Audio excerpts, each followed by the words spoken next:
Dear my people, you know it is Don Tony Teflon. I'm back at you, another one here to talk about Apple TV's number one show on all of Apple TV. Is that unbelievable?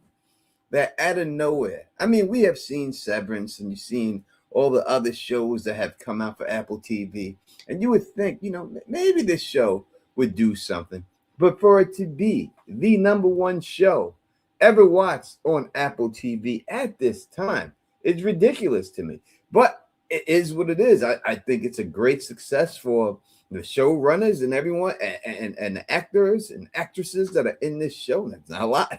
At least not a lot of main cast that we see. There's not a lot, but hey, so the power of Vince Gilligan, I guess, strikes again and everything else. So we're here to talk about theories for the number one show on Apple TV. And that's what we're going to go and talk about. It's all about the theories. I just want to hear theories from you. Hear theories from me. You can call me up. 518-290-0848 is the number. It's on the crawl on the bottom. If you need me to make it so that you could actually see it better, you can just say, show it to me. And there you go. Ready? 518-290-0848 is the number for you to call in and speak to the Don Tony Teflon.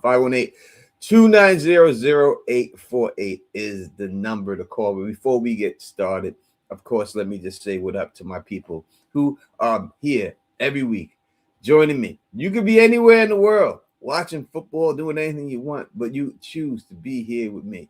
And I truly appreciate that. So let's say what up to y'all. That's up in this chat. Peter Griffin is up in the building, rocking with us.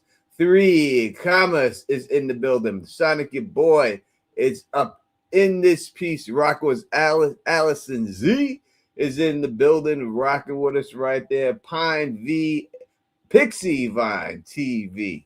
Let me make sure I say that right. Pixie Vine TV is in the building, rocking with us right here. Mostly Insane is in this place right now, rocking with us. John Haymaker is in here, rocking with us. We have a bunch of people here. We got some lurkers too, because not everybody's in the chat. We got, but that is fine. You do not have to. You don't have to be afraid. My man TNX is in the building, always in the building, always rocking with us. You know that. He's always there. Freddie Fireworks is in the building, rocking with us right there. And everybody, who else have we got in here? The nonfiction is in the building, rocking with us right now. Always leaving comments in the comments section, doing a great job. I appreciate all you people who watch this. This is not one of my better series that I get views on. So all y'all that come out, I truly do appreciate. Hopefully the right microphone is on. Let me check. The right mic is on real quick. It is. All right, that's all I'm gonna check. So yeah, theories about this show. Let's just start off that I believe, and if you watch the Don's video, I will tell you that I think this whole thing has been orchestrated by the hive mind. The whole thing, and I think that they're trying to make you believe that, oh my God, this man, Uruguay, he's just out here by himself, and he's willing to do this whole track by himself, and he's gonna get there, and he's just so determined, and that is what it is. No. I believe this whole thing has all been orchestrated by the hive mind. They knew his ass wasn't gonna make it. You can't make it through that. What are you going there with one bottle of water through a goddamn rainforest, right? And all that. But in the end, he falls, and then they take him captive, and they're gonna drop him off there. And all this, the whole situation, dealing with Carol, and we have talked about, like, how could they actually get this woman to want to join? They can't force her to join. They said that already. We can't force you to do these things. It's all about you. We actually got a goddamn phone. This is 864. Call from Dre, Mr. Don't Be. To accept, press 1. To send a What's going on? You're rocking with the Don Tony Teflon. Hey, this is Dre in the chat, Mr. Don't Be Naive. And I'm calling about theories on the show. Yes, sir. Okay. At first I didn't like it, but after like episode 4. Yep. I was tuned in. What I can say is I do think that the hive mind is behind it, but I think that it's not what we think it is. I think that the very first people that was contaminated was basically being controlled by the aliens that sit in the Sentinel, like the doctor or the scientist. For her to go over there and grab that, take her glove off and grab the mouse like that, I feel like she was being controlled to do that already because she had been exposed to the Sentinel without even being infected, just like the other guy. Because if you think about it, they say they don't like violence and all that, but if that's the case, the rat wouldn't have bit her. All right. Yeah. Because the rat is. Now go ahead. What do you think about that? Yeah, I like the theory. I think it's solid. It does hold weight. You know, if you want to say they were being controlled as soon as they got the theory, as soon as they got the symbol, and that was already directing them. I do believe it's also just human curiosity. Like we're too curious of a species. We want to know everything. We're too big in ourselves to know everything and try to figure everything else out. You know what I mean? And so I think that also plays a part. And the people who sent this must knew that would play a part, that these people would be so curious. Not only would they be curious, they would know that these people would be able to eventually figure it out, and that these people will eventually be able to create this virus, right? So it's a bunch of people who that whoever sent this out. Now we have heard the creator, he has said that we may never see who sent this signal. Like in his mind, he said it straight up. We may never see.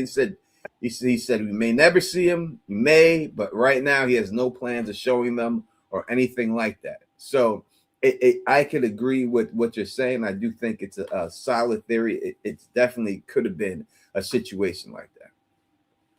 Well, the last thing I wanted to ask you, because you familiar with the industry and everything when it comes to television and movies. Do you think it's possible?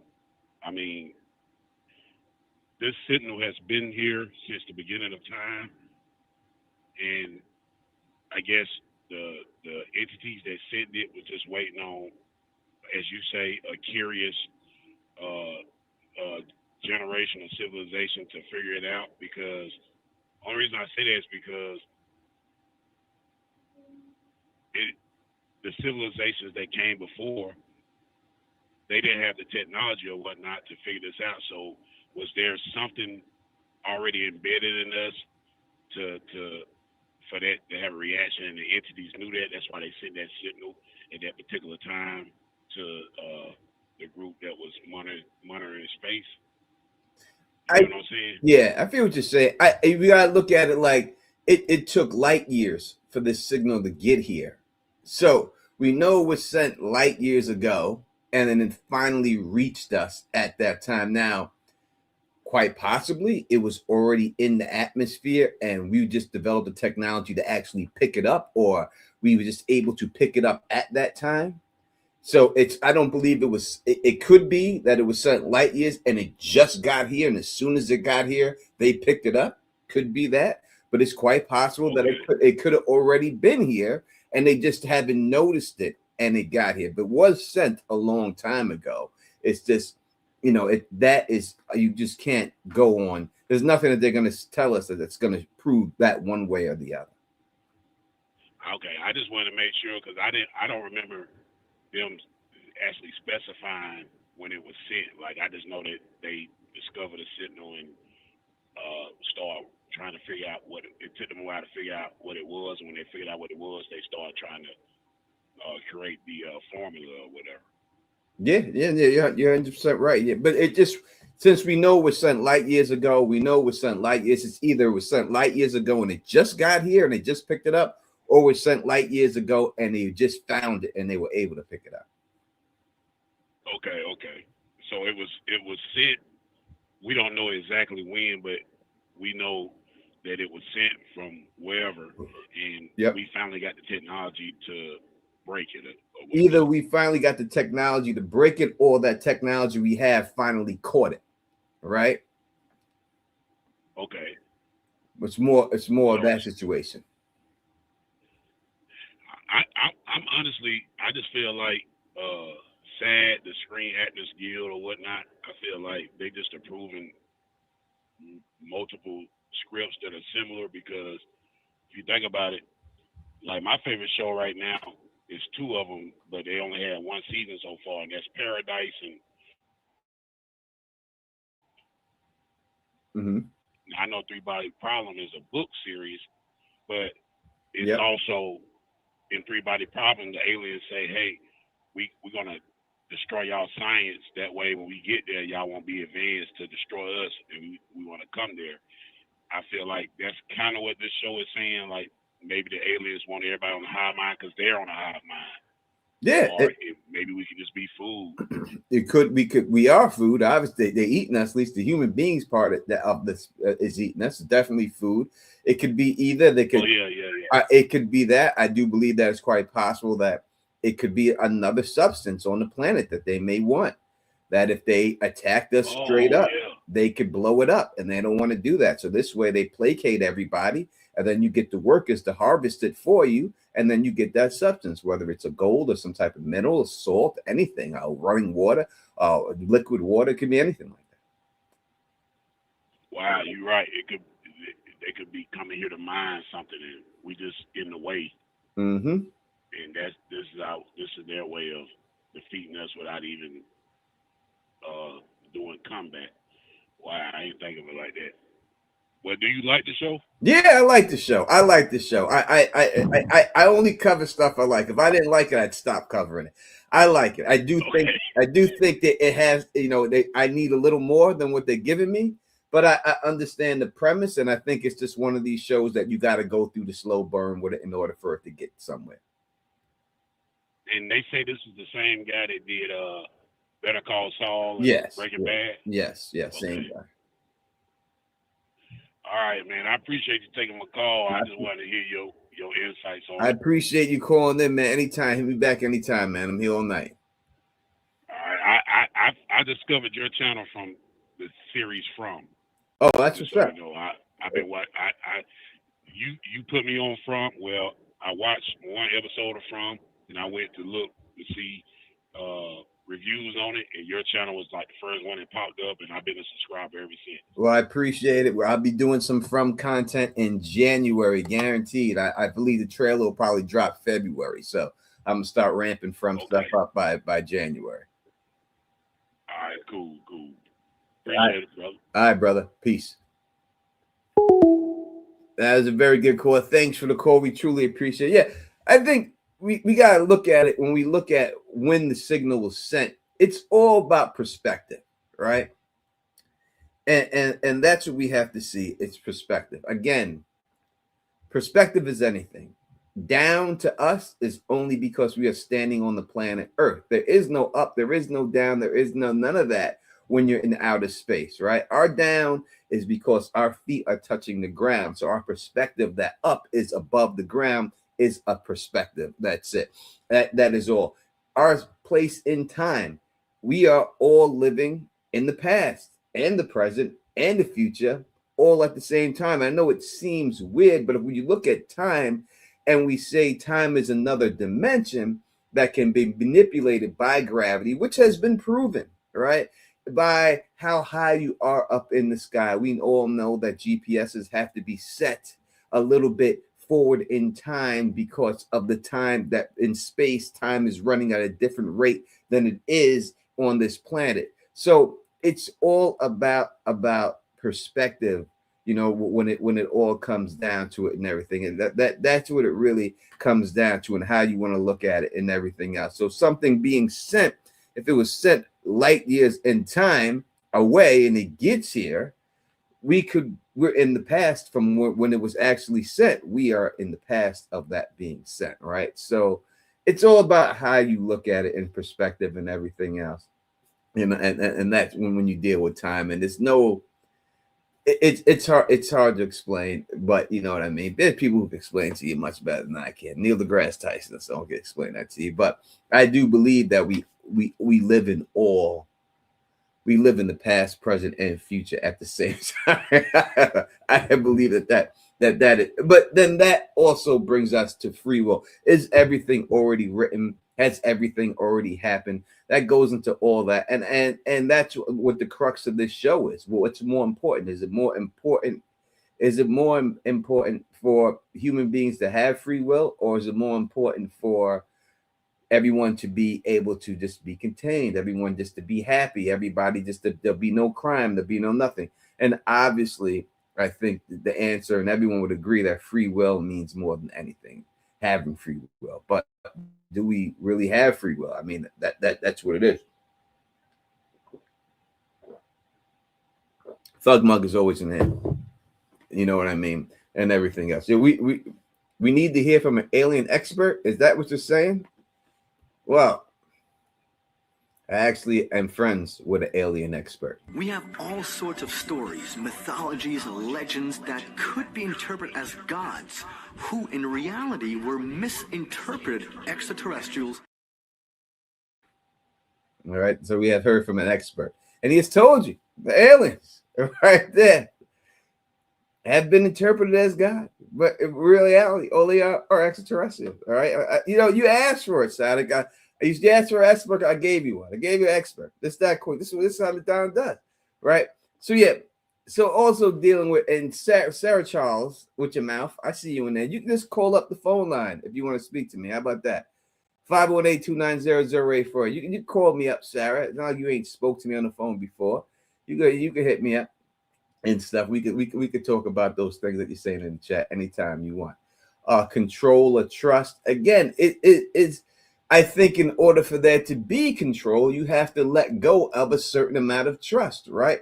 That is what you're doing when it comes down to it, right? When you're allowing someone to control you, you are have a certain amount of trust. It doesn't have to be a great amount of trust, but you are trusting them when they control you. You have to have a whether it's a minimum or a maximum, say, of trust. When you allow someone to control you in any way, you are trusting them that they're going to do what you feel would be right by you. Now, they may think that it's something different when this all comes down to it, but that is what it is. So control, we can't have control without trust when it's all said and done. You know, we look at prisoners locked up and being controlled, and they're locked up in their cells. They're trusting the system. They're trusting the guards and everyone else in power that at some point they're going to be protected by somewhere. You know, by some way and everything else. And that is just what it is and everything else, you know. That's just the way it goes. All right, back to the show of Pluribus. Even though all these things are related in the show and everything, when we look at it. Because when you look at, let's look at Carol, this episode, you know, we've seen her trying to be badass, right? She's trying to be badass. So I'm gonna go out here and I'm gonna hit these golf balls through this window. Oh, badass. I'm gonna tell them that they didn't make my Gatorade cold enough. I need a colder, all right? I didn't ask for it to be tepid. You gotta make that motherfucker cold, right? Oh, badass Carol. Oh, you're such a badass. You're a badass, right? She was a badass, Carol. I'm gonna sit here and I'm gonna put these fireworks up in this motherfucker, and I'm gonna shoot these shits off and celebrate my freedom, my independence. I'm gonna celebrate it. But what happened in the end? In the end, I'm gonna get all these. I'm gonna get all these dinners from all these different times that I ate with the woman that I loved on this day, listen, she must really love it, because I don't know a goddamn dinner that I've had with any woman I've ever had. No one can tell me. I think the only dinner that I can remember having, where I'm gonna be honest, is when I first got with my baby's moms and we were together. We went out to a club called the Upper Deck. And I remember we were up in the club in the upper deck, and then some guy tried to hit on her, and I almost beat the guy up. This is when we first got together. And we left the club after that because she didn't want no problems. And she was just like, please, please, please, let's go. So we left. And then she was hungry and I was hungry, and there's a Domino's right next door, and we ate Domino's. And we sat in the car and we ate Domino's and we just talked and everything. That's the only thing I can remember. I don't remember anything else. All the other meals that we ate together, I know we ate them, but I can't remember specifics. I mean, she knows, oh, this was this and this was that. I don't know, but she must really love this chick that remember every meal that they had for every date and everything else. I don't know that shit, goddammit. I don't remember none of that shit. That's just faded to memories.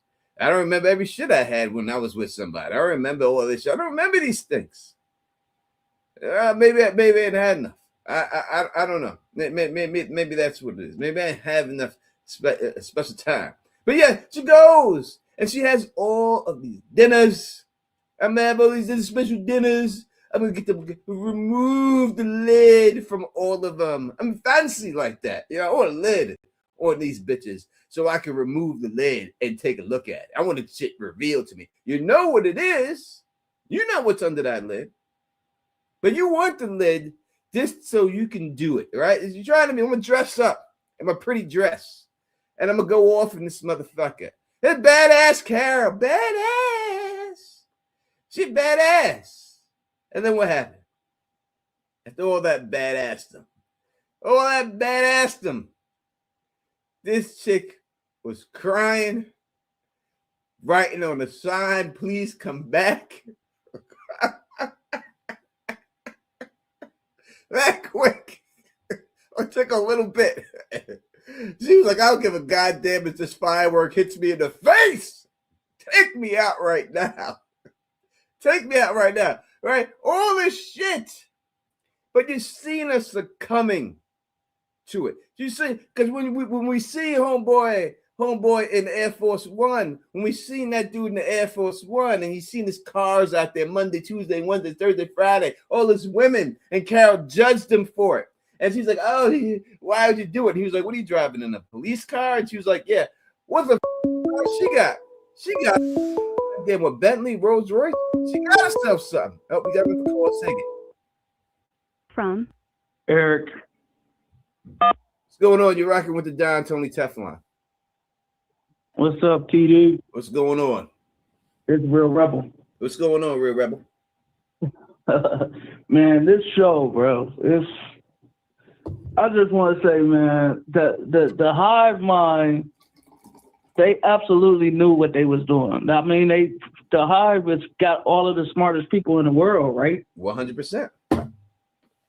So they absolutely knew like how to string them out. They know that they know dude was one go make it through the jungle or whatever he was going. Mm-hmm. They know Carol going eventually, you know, common sense gonna tell you a person don't want to be alone too long. Yes.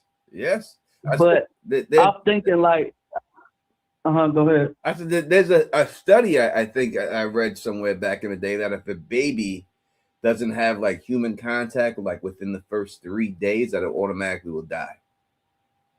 Right? Like wow. So like human beings. Now I may be a little bit off by the days, but it's basically that's what it's saying.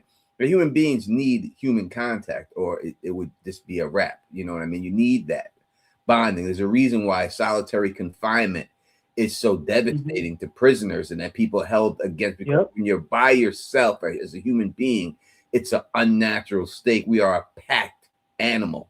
Well, just like any wolf or anything else like that, you know, and that's just the way we roll. We need other people.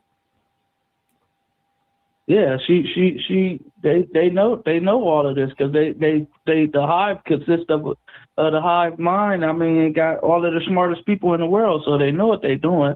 The only she got to figure out how to manipulate them in a way, because okay, you got to go off the things that we do know. They can't say no, right? And they're gonna give her whatever she asks for. Yeah, I think that's got to be the season finale of them saying, telling her no. Like that turn has to happen, right? Because that's so you think they ain't gonna go through this whole show without them being like, we gotta say no. No, and I think that'll be like the big stunner when they just say no. Straight up, no. Yeah. You know, that's gotta be like we can't give you a bomb. We made that mistake once. So if the because I'm still thinking it's like an AI, but if the AI is conscious enough to be like, no, we can't give you a bomb, or no, we won't give you these materials to make a bomb, then or whatever, just AI, say no, period. the number one trait of AI, and what they always, if you're involved in any AI and you're into thing, is it's learning as it goes, right? Exactly. So it gave you a grenade, it seen what you did with it, it seen the damage it did. It ain't gonna be hard to tell. We learned that no, you can't have a nuclear weapon. No, you can't have a device like that. We have seen it. Yeah. Sometimes on Google it won't tell you. So you ask the right questions, it won't tell you. Because it knows. And again, as I tell, AI is only as smart as the human beings are. It's just that they're able to do it faster. Yeah. So we would come to the same conclusion that AI would get. We just can't get there as fast as them. And that's the difference between the human brain and AI. It's just able to do it much faster. But we get there eventually. It may take us a million years, but we get there. They just get there in warp speed. And then side note with Carol, she ain't fooling me. Like you want that girl to come back because you like her. Like, come on, why we playing this game? She wanna like you wanna bump scissors with her, and that's what it is. She got all of your ex. She got the ex girl, all of her memories and stuff. Why not? What are we doing here? 100%, right? You could really, if she wanted to, tell her, just talk to me like you're my ex. I want you to act just like her. Anything she would have said, you say, and you act, and your mannerism is just like her, and she would be a clone. Yeah. She ain't fooling nobody. No. That's why you don't hug nobody like that. And then I hear people saying, Carol, she faking it and all. Why you gotta fake that hard if you faking? Like you ain't even got to do it fake that hard like that if that's your plan. Yeah, nah, she ain't faking that. She about that, and that's why she did it. She ain't faking. Everyone say faking it. They just wishing that's listen. This chick was crying because she was broken. She was broken. They broke her. They broke her. That's why they broke her. Just like anybody get broke in prison. Yeah. She got Brokeback Mountain. There's no doubt about it. So they showed her over there with the golf balls and all that shit is fun, but none of that shit is fun. Yeah, guarantee you next episode is just the opening scene, them laying in the bed together, but they done had a long night. Oh yeah, with some wine. There ain't no doubt about it. There ain't no doubt about it. Ain't no faking about it. Trust me, she about this life. Carol ain't fooling nobody. Nah. She fooled us, but she ain't fooled us. She can't fool us. Other people may be watching the show. Like, Carol's so smart. She's manipulating them. She ain't manipulating shit. All right. That was ready. They ain't doing none of that. They smart. They want to give her whatever she wants. You want the girl? Hey, give her the girl. Listen, when they're willing to put a mortar shot at your face, all right? We used to shoot Roman candles at each other and bottle rockets, right? When I was a little grown up. Yeah. All the time.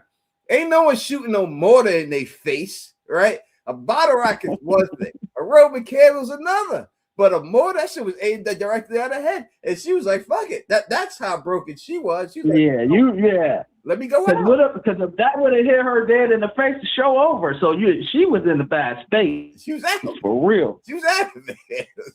She was out. She was tapping out.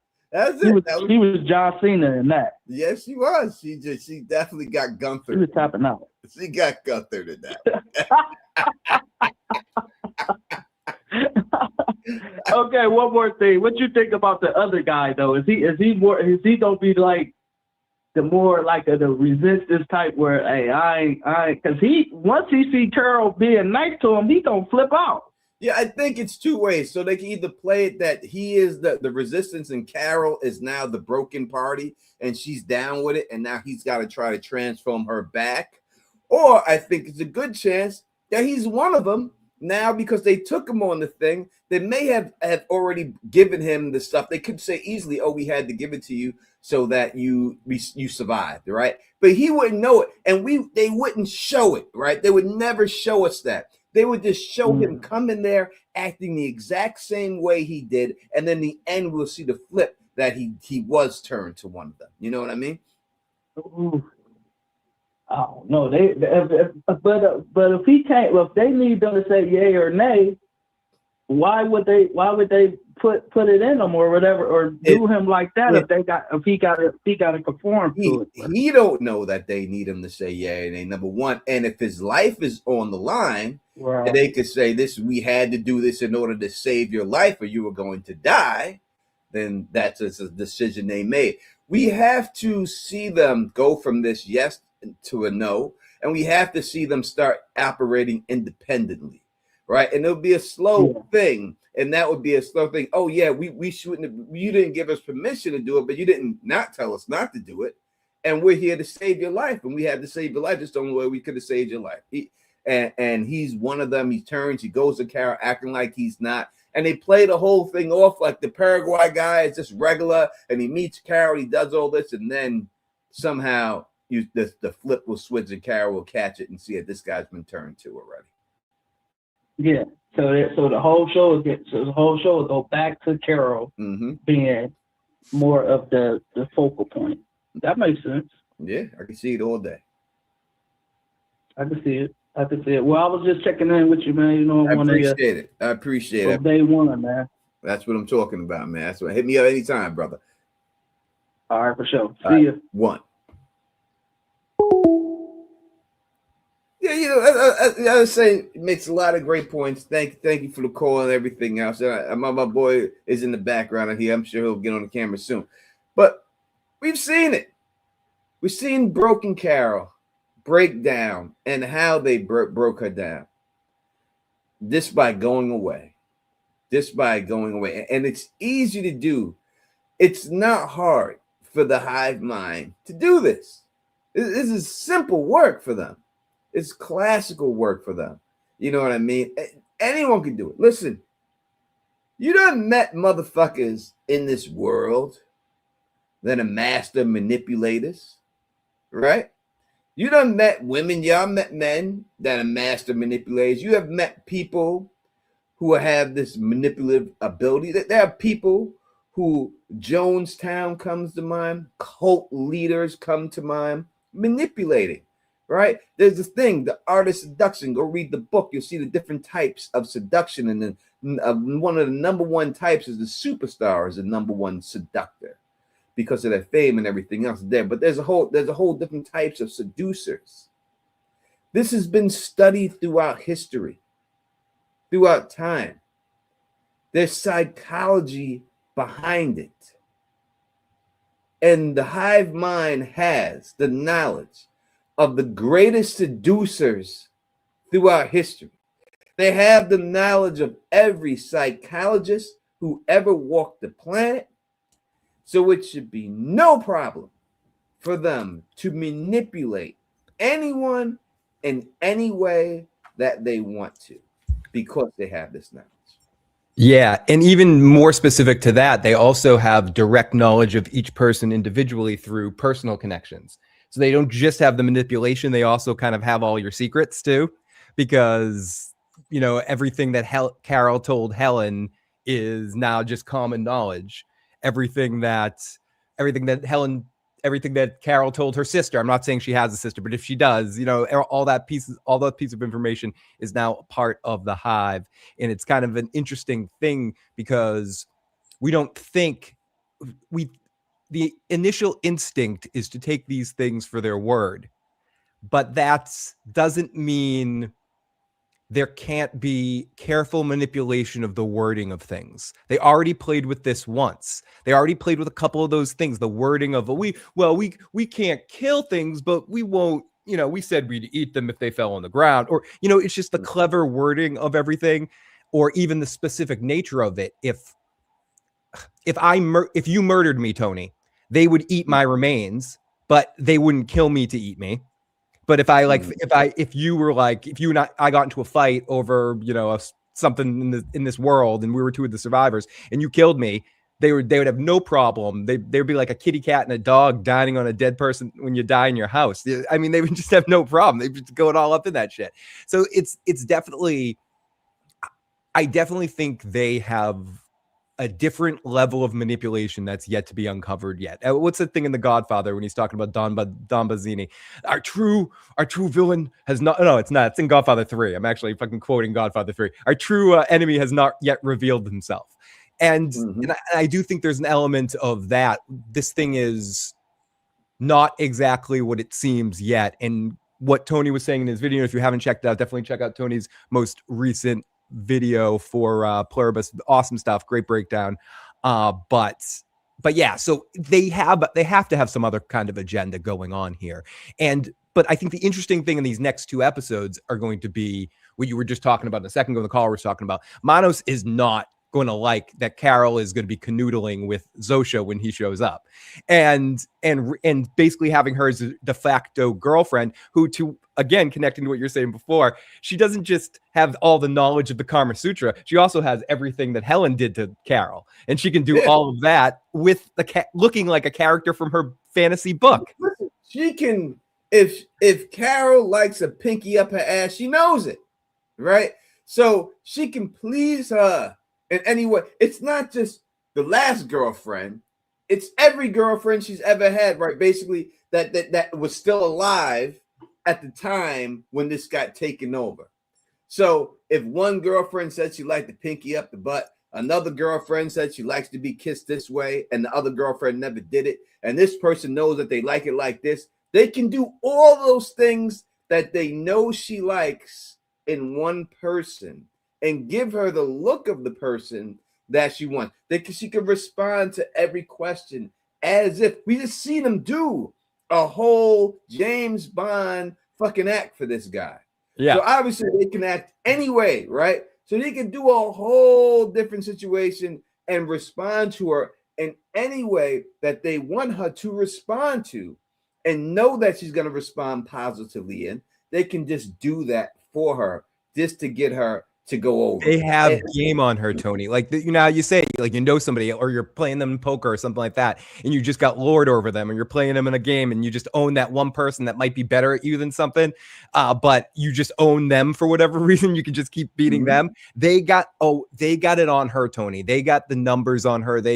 Because they're just surrounding her, and it's such, they've already manipulated her into not being aware of the true, all of them besides Mano, unless he was changed in this situation, which I don't think he was, but we'll get into that a little bit later. But all the other ones, including Carol, have all been manipulated by this thing to not ask the questions that they should. A lot of the beginning part of this episode, when she's just using them to achieve every, adolescent goal she has in that moment, breaking the windows or playing Caddyshack with the suspicious bunny, like whatever they're doing, whatever she was wanting to do, or perfect meals or the dinners, all that sort of shit. Like, she's calling that Howard Hamlin hotline 95 times a day, Tony. She can't live without it. It's like me calling those old phone sex hotlines just to hear the operator talk. Welcome to the Boston Raven, Phil. I pulled the phone sex operator once, Phil. Dude, that's a tough pull. That's like the clerk pull. That's really different. I pulled one. I never met her. I talked to her on the phone after. She was from Utah and stuff. And I pulled her, and I got her to give her. She gave me her number and everything else. And I talked to her on the phone. I did plan on going out and meeting her and everything else. She told me how she got into it and everything else. But I pulled one of those motherfuckers. That's a tough pull. Again, that's like the clerk waitress pull. That's just not an easy pull. I got to go take the dog out. I'll be right back. Yeah, no doubt about it. Yeah, so Phil is 100% right. And when we talk about the manipulation, I think that people aren't really grasping it, right? You're grasping the superficial layer of the story. We got to look at it, what it really is, right? And if this really did take place in this real world, or anything else like that really did happen, it would be a wrap for any of us. You couldn't combat it. You couldn't combat it. I mean, they show my news and they try to have his mom say, "Oh, please come. We care about you." And he's like, "You're not my mother. My mother was a bitch," right? They could have made her act like that bitch. And that's what they should have done. They could have made her act like she really acts, right? And I think that is when we see the switch. That is what we're going to see come, that they're going to start acting not as this smiley, and everyone's just cool. They're going to act like the actual people that matter to them, to manipulate them, because that is what it's going to come down to. They broke Carol pretty easy.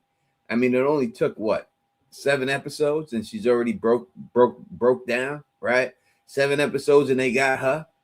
And I think it's the same thing's going to happen. I think the same thing's going to happen to this dude. I do believe he's taking over.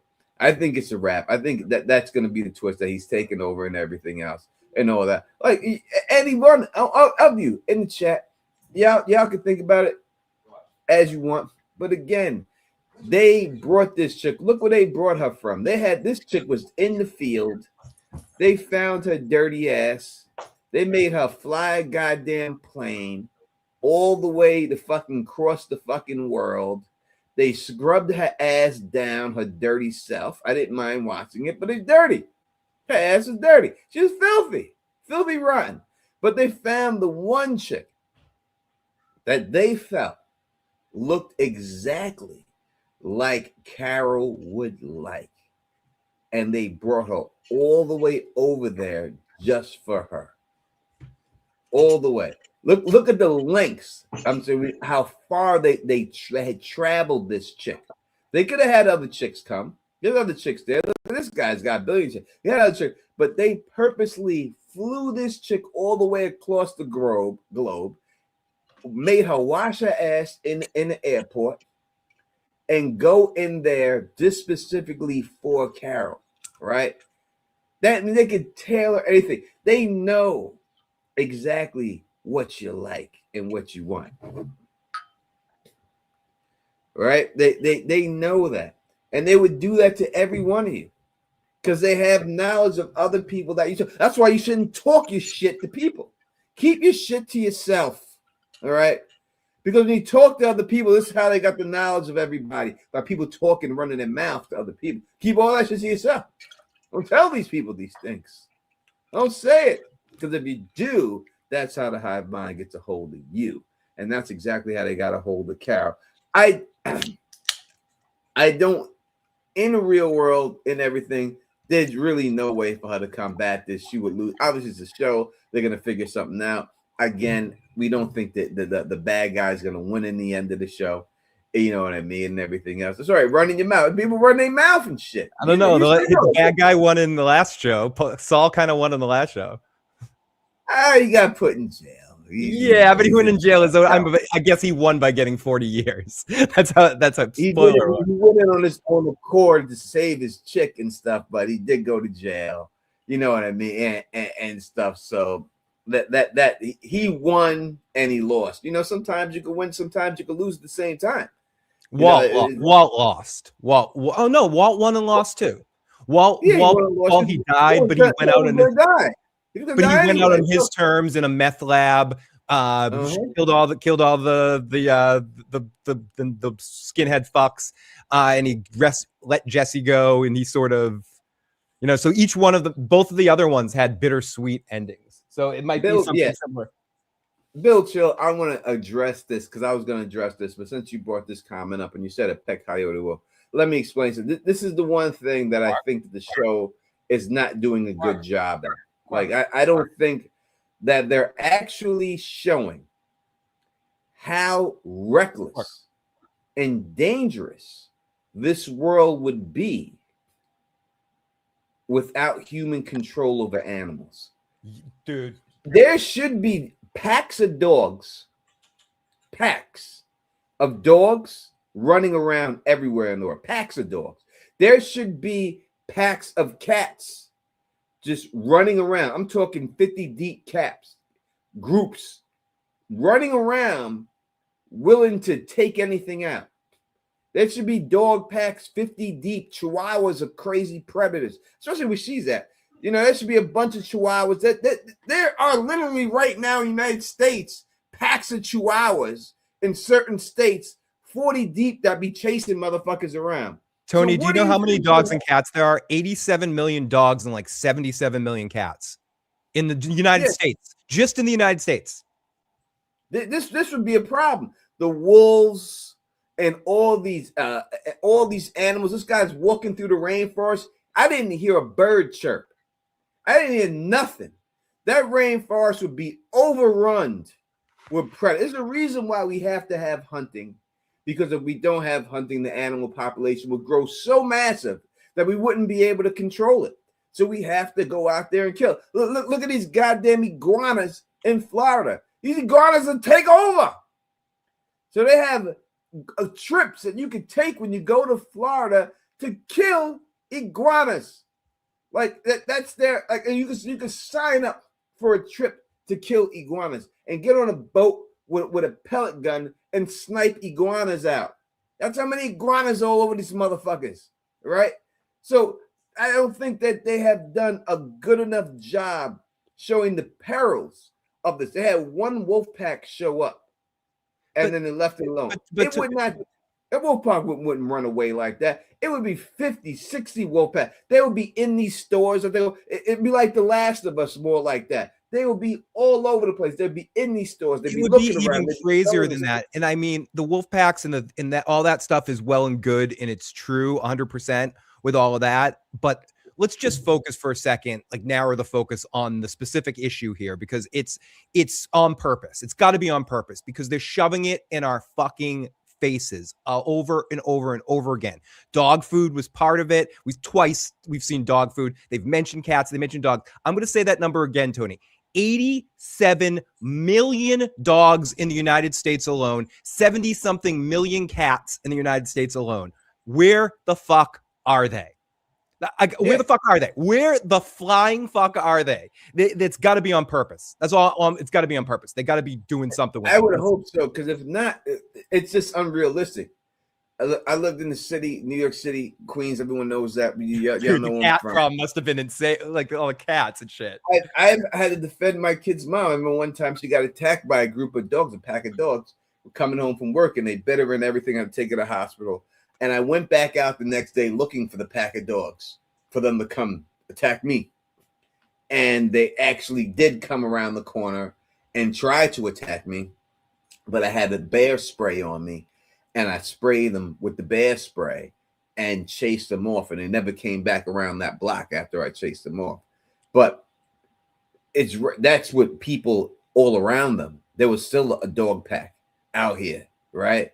So now you're talking about all the people have left the city and no one else is around, no one's there, and you don't think these dogs is rolling up in this motherfucker? You don't think Heathcliff is going to come up in there? That's what I'm saying. Heathcliff and the Top Cats, Tony. We saw too many cartoons, and cats, the ones I'm even more wondering about. Like, because the dogs, yes, whatever. Maybe the dogs are hanging out with the humans. Did they stay with their human owners? They said that they cut the pets off from their owners. Like cut off all, released all leashes. And I've said this before, and I'll say it again. We've all had these kind of animals, whether it's a cat or a dog. My dog, I couldn't do the Arya Game of Thrones Nymeria thing. I couldn't throw rocks at my dog to get my dog to not want to jump down my fucking throat and like eat my insides, like lick my insides, Tony. That dog's not leaving me, even if my brain turns. So are they ditching them? Are the human pets following the hive around, and they're wherever the hive people are right now?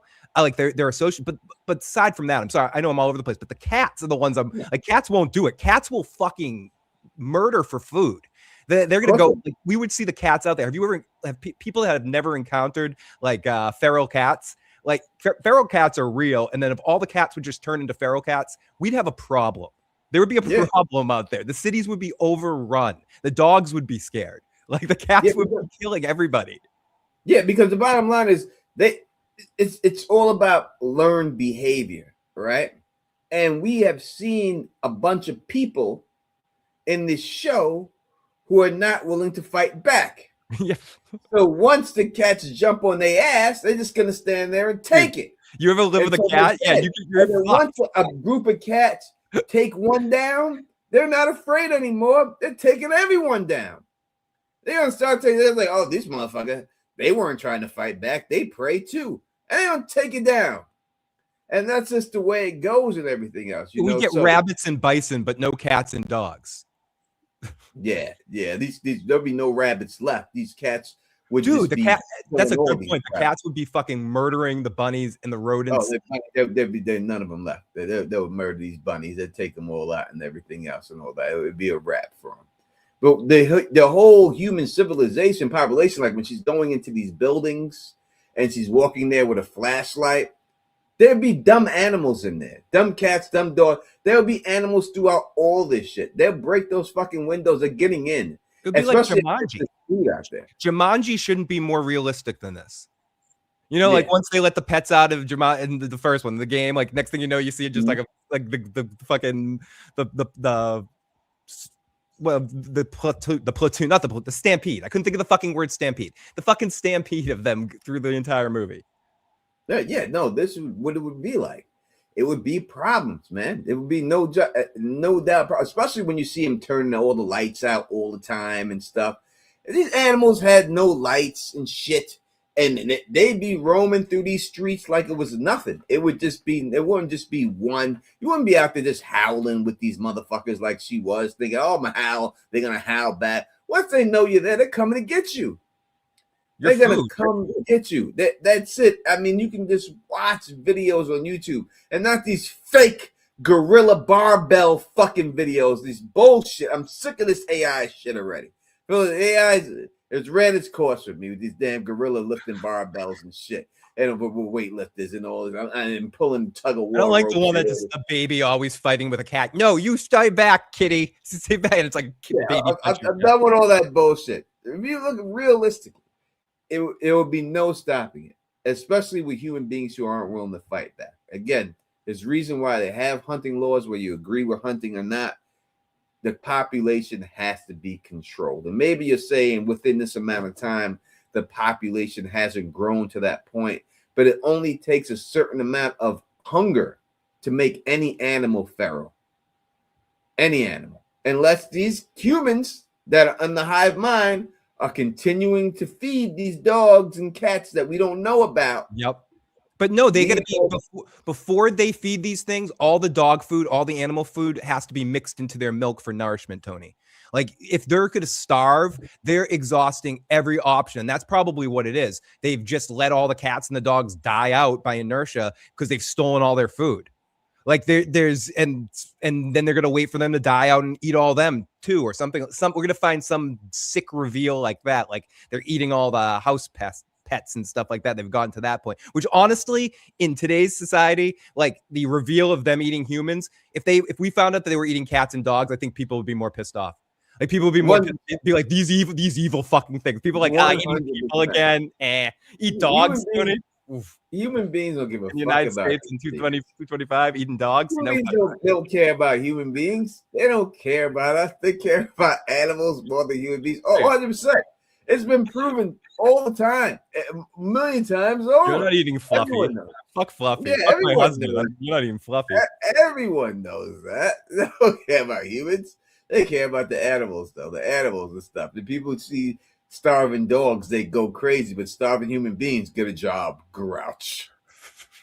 Oh, puppy dog, you need a snack? Oh, good puppy. I'm going to save you. They're like, I'm hungry. I'm a war vet. Get a job. Grouch. Stop being lazy. As Dave Chappelle would say and everything else and all that. Thank you for everybody out here rocking with us right now. We truly appreciate it, man. We truly appreciate it. We try to keep the show interesting, but try not to be boring for you. We try not to just sit here and contextualize stuff. Trying to give you real, and I'm trying to delve deeper beyond the surface of this show that everybody is seeing. We can talk about it. And I did, listen, Phil, I gave our boy a pass on the foot stuff, but it came back this episode. Was there another foot moment? I'm not sure if I missed it. In the pool, there was. Oh, when she was doing her getting hot in here. I would have gave him the pass on it, but because of that, I can't give Vincey a pass. I'm starting to lean back. He's going full into the Tarantino, Loris Tyrell, not Tyrell. Yeah, Loris, because I was giving him a pass. He did a good job, but he couldn't help himself. He couldn't help himself. So I have to go back. He's a club foot. I think he's just a straight club foot. He's a club foot. What's Not that guy's anything last wrong. name? Loris what? What's the Blackwood. Is it Blackwood? No, not Blackwood. He's strong. He's Strong? Thank you. I just called him Tyrell, and I couldn't think of that. I was like, who the fuck? No, he's not Tyrell. That's different Loris. My bad. We got to get in that mindset. It's the next show. Wait. Pixie Vines. You said I didn't take you out, but we ain't. We're talking about Vince Gilligan. There was always a rumor about Vince Gilligan that he was a foot guy, because in Better Call Saul, Rhea Seehorn always had her shoes off in all these scenes and stuff. This is my thing, Tony. I don't think he's a foot thing. I think he's a Ray Seahorn thing. I think he just like has an unhealthy crush on her that they can't verbalize. Like, he made this show just because he wants to work with her, and he thinks she's like the greatest thing since sliced cheese. So I think it's more of a her thing than a foot thing. He got her nominated. She's nominated for a Golden Globe. Yep. Right. He's got her nominated for this show. Whether she wins again or not, it'll be very hard for me to see. We got our first super chat. Thank you so much, by the Real Rebel Eric. Do you think we will have any flash forwards? Do you think this continues for years, maybe even decades? What do you think? A flash forward to this? Yeah, I mean, I think we already kind of have, like, not so. It depends how far you're talking about fast forwarding. I do think they introduce the clock aspect of it to be able to do that later, to show you where in time it is. So like later on, they can show you something way like years ahead of it, or this ahead of it. So yes, I do think before the end of the run, we will see projected futures, and they will play with associations of time, and we'll see things in different time frames of what happened. And they're going to use the whole clock thing as the framing element of that. I think eventually she figures this out and she gets to cure whatever it is. And then at the end, she's in traffic or something, and someone cuts her off, and she's like, I should have just kept you motherfuckers the way you are. And that's how it ends. I mean, I think that would be a proper ending of some sort, to show that Carol isn't much different after it comes back to the way it is right now. She's the same old Carol. Yeah, I think it would be something like that. Yeah, it'll be something like, oh, I should have, should just be mean and mad and stuff, and I should have kept you motherfuckers the way you were. You're better to get along with that way, and just be that, and that'll be it, or something will happen to her. Like that. So Tony, we were talking about this, or I hinted at this a little bit earlier, and I was going into this on my stream a bit, but what do you think Mono's reaction is going to be to Carol being all cuddly? And because I personally think I do see her and Zosha. I feel like I'm playing the dating game here. I do see her and Zosha doing it. And Chuck Woolery, you got to flex the watch, the Rolex. If it's Chuck Woolery, he always had the Rolex. Chuck Woolery, his love connections. He put that Rolex on display every chance he Where's the weirdest place you guys had made whoopee? In the butt, Chuck. In the butt. Chuck. So that was the newlywed. That was the newlywed, right? That was the newlywed. Chuck Woolery's love connection. 2 and 2. 2 and 2. I'll be back in 2 and 2. And that was it. But he flexed that Rolex, Chuck Woolery. He had that Rolex on. Gary, he made sure of that Rolex. But Tony, how do you think Manos is going to feel about her relationship with Zosha? And on top of that, what do you think he's going to do? Secondary question. What do you think his ass is going to do when he finds out that Carol has cursing ability, like Cartman at the end of the South Park movie? Like, she can curse these things out and kill millions of them. Do you think he's going to try that? And I mean, that's one of the things I can't wait to see. Does he have this ability too? Is he going to go there and go, I'm going to go fucking yell at these motherfuckers? Because he's been mean to them, but he hasn't directly yet. That's what people told me the other night. He's been mean to them, but he hasn't yelled at them like she has yet. So so two things. One, how's he going to feel about the Zosha thing? And number two, how's he going to feel when he finds out that Carol can kill these things? I think number one with the Zosha situation, it's just going to be to the point where she's already had sex with Zosha a bunch of times by the time she gets there. Yep. I believe that it's all in the end going to be a ploy. So to me, I think he's already going to be changed. I think he's going to be a part of the hive mind, but they're going to fake it like he's not, and he's just going to be up in there. You think he becomes our mole, essentially? People have asked. I think he'll be the mole. Yeah, I think he'll be the mole. He'll be in there. And it'll look good, and it'll look like he's doing everything right, and he's on there and everything else, and he's caring. He's not going there with Carol for sex. He really has, in his mind, I want to save the world. I think he's going to go there. I think he's going to find out that Carol can do that, and he's going to be like, we should kill all these fuckers. Go out there and murder them. He's going to go out and try to yell at them and kill them too, and we're going to find out that only Carol has that ability. And I think it's going to set up a initial. I hear what you're saying about that he could be turned, and I'm not poo-pooing that. I'm saying that could definitely be a possibility, but. That aside, if he does come in his real way, he's going to come in hot, and he's going to not like that Carol is with Zosha, and he's going to try to kill her. He's going to try to fucking kill her, and that's going to create some interesting tension. We're finally going to have conflict here, Tony, like real conflict between these two characters. Him and Carol are not going to get along. They're not going to get along. No, they already cursed at each other. A couple of times, right? So she's just not gonna like that. She's gonna be like, "Oh, you're here. Let's call the hive and get dinner," and he's gonna be like, "What the fuck are you doing?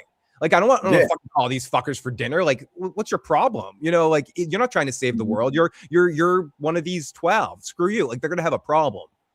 They're gonna have a fight, just like they had a fight on the phone that quick. Bendejo. It's gonna be like that, It's gonna be like, but eventually. If he is the helper, it would be some type of situation where they have to eventually arrive at some point together where it works out for them and they get along. But in the beginning, I think it has to. Again, we have 2 episodes left, right?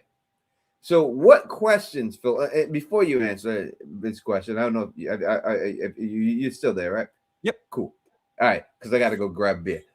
The question we're going to, what questions do we think that they have to answer in these last 2 episodes? I want you to ponder on that for a second. And in the chat, you could talk about that too. I'll be right back. The things that I think they really need to answer in these next couple of episodes, or the things they need to get into, I think ultimately they've done a lot of good for the first season in the building blocks.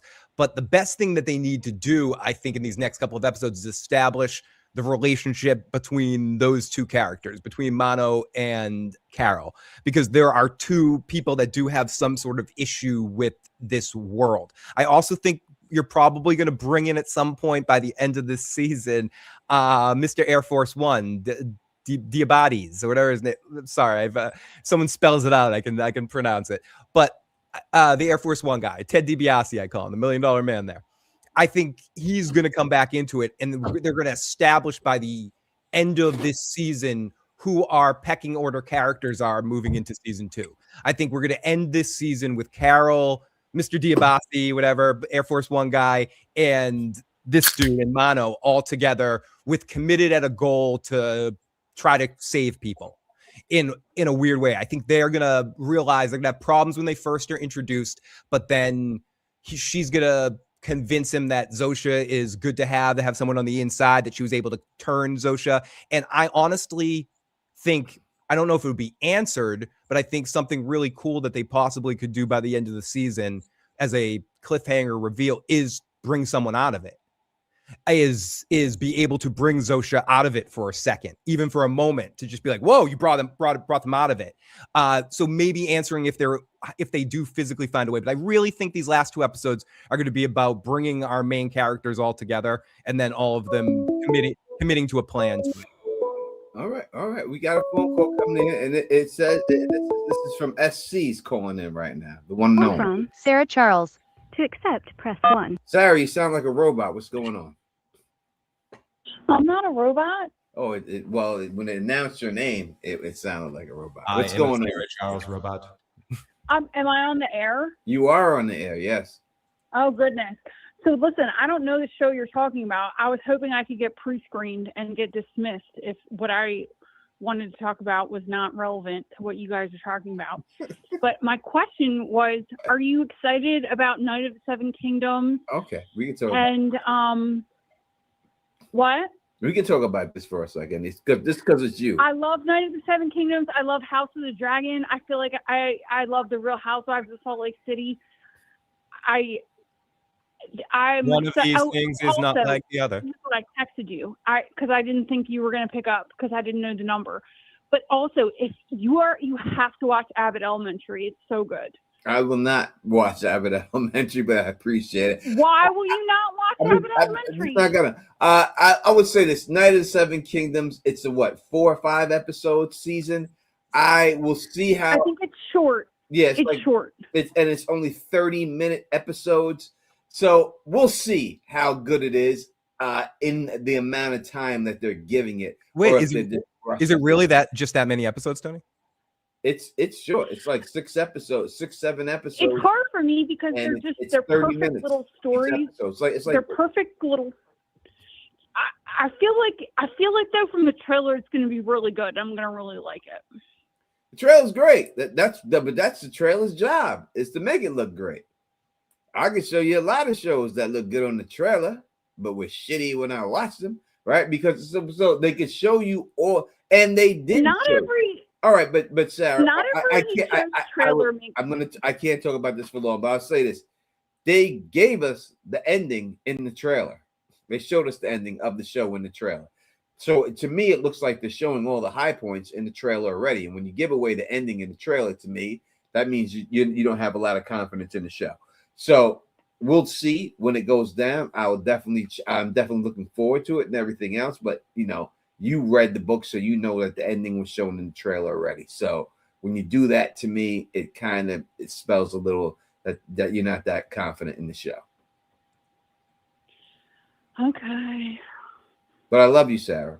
I love your children. Love you too. So please tell them I said hi. Tell your man I said hi too. I will tell them all. All right. I expect to see y'all photos on Facebook very soon with the Christmas pajamas. Listen, I do. How much time do I have, Tony? Go ahead, Sarah. Just give me your last. Yeah, what do I want to say? I have so many fucking haters on Facebook that I just want to post my normal life and be like, look what I fucking accomplished despite of you. Look what I did despite you and your abuse and whatever. So I know it seems like I'm probably being extra and performative, but I'm also it's for a good reason. It's to say fuck you to a lot of people. All right. Well, I am not saying that you have the Christmas pajama photos. I'm saying I really truly look forward to seeing your family in them. I really mean that. I'm not saying it any other way but that. Tony, my family's adorable. I 100%. Love my fucking life, and that's why I love being guess what? Fuck you all. I agree with you, and I'm glad and I'm happy that you found the happiness you deserve and you are looking for. That's why when I say that, I don't mean that in that way. I hope you didn't take it that way. I really enjoy looking at or waiting to see your family. Thank you. No, thank you. And I hope you're doing well, and I hope you're okay. That sometimes I drink too much beer and call in on your show. No, you drink a lot of wine. That's why your nickname is the Wine Mom, and that's what Boy, it's beer tonight, but fine. Yeah, you can call me whatever you want. All right, my love. We'll speak to you later. All right, bye. Peace out. That was the Wine Mom, Sarah Shaw. We love Sarah. I'm out with Sarah in person at conventions multiple times already now and everything else. Phil has met her personally too. Yes, Sarah is absolutely good people. And I'm excited for the Night of the Seven Kingdoms as well, not to go too far down that road, but I am excited for it. Probably by nature, a little bit more excited for that story than I was for House of the Dragon, as I enjoy the literature of that better. That being said, 6 episodes, 30-minute episodes is going to feel, short. It's going to feel short. But I hope it's good quality. I hope they keep the theme and the vibe of everything. And if they do, it's a little lighthearted. But I see that damn dagger in this, Tony, if they somehow find a way to put the damn dagger in this and connect it all, it's going to annoy me. It's just going to annoy me if the damn dagger is in it. No way around it. All right, back to Pluribus. So we have talked a lot about a lot of things, but we have not talked about everything in the show. And we're going to go through. So what I think we need to do, and I would like your comments. Again, call us up. You see the number 518-290-0848. You can call up, give your theories and stuff. My number one theory is that Manu's going to be turned. He's going to be in there as a spy. I think what we need to see before this season ends. Number one, we need to see them say no. We got to get that. We can't have this nice guy shit going into season 2, right? We got to at least see him say no with a smile on their face. But we need a no before it's all said and done. Baby, she's asking you something, Phil. Yeah, I always want to make sure this didn't go by again. I did not answer that, but I do love all the random Star Trek references. You can't not do it if you're having a hive mind situation. Not only in Star Trek do you have the Borg, which is obviously the popular one, but you also have the Great Link, which are a bunch of shapeshifters, Tony, that live together in a big ocean of a hive mind, but they're all individuals within the ocean, but they all share a mind together and then can pull their way out of it and become individuals and make new memories and bring it back into the hive, which might be relevant for this later down the road. But I do love all the little Star Trek references. You can tell the writers are doing it optimally and on purpose and when it makes sense, because you can't not make those references. So I do appreciate it. Yeah, I mean, listen, the show and this concept of the hive mind and everything else, it's the show is about free will. That's what it really comes down to. That's what they're trying to push out, and that's what they're trying to put in here. And that's what the hive mind, everything. It's the fight for free will. And is it worth it? If we can do this and stop crime, stop racism, stop this, stop greed, stop all this stuff, take all of our resources, put it all together, can you still have free will? Is that better than had not? Now, speaking about Star Trek, real quick, Star Trek has done all those things with free will. Right? That is why they have made a utopia where people go to work because they like that field.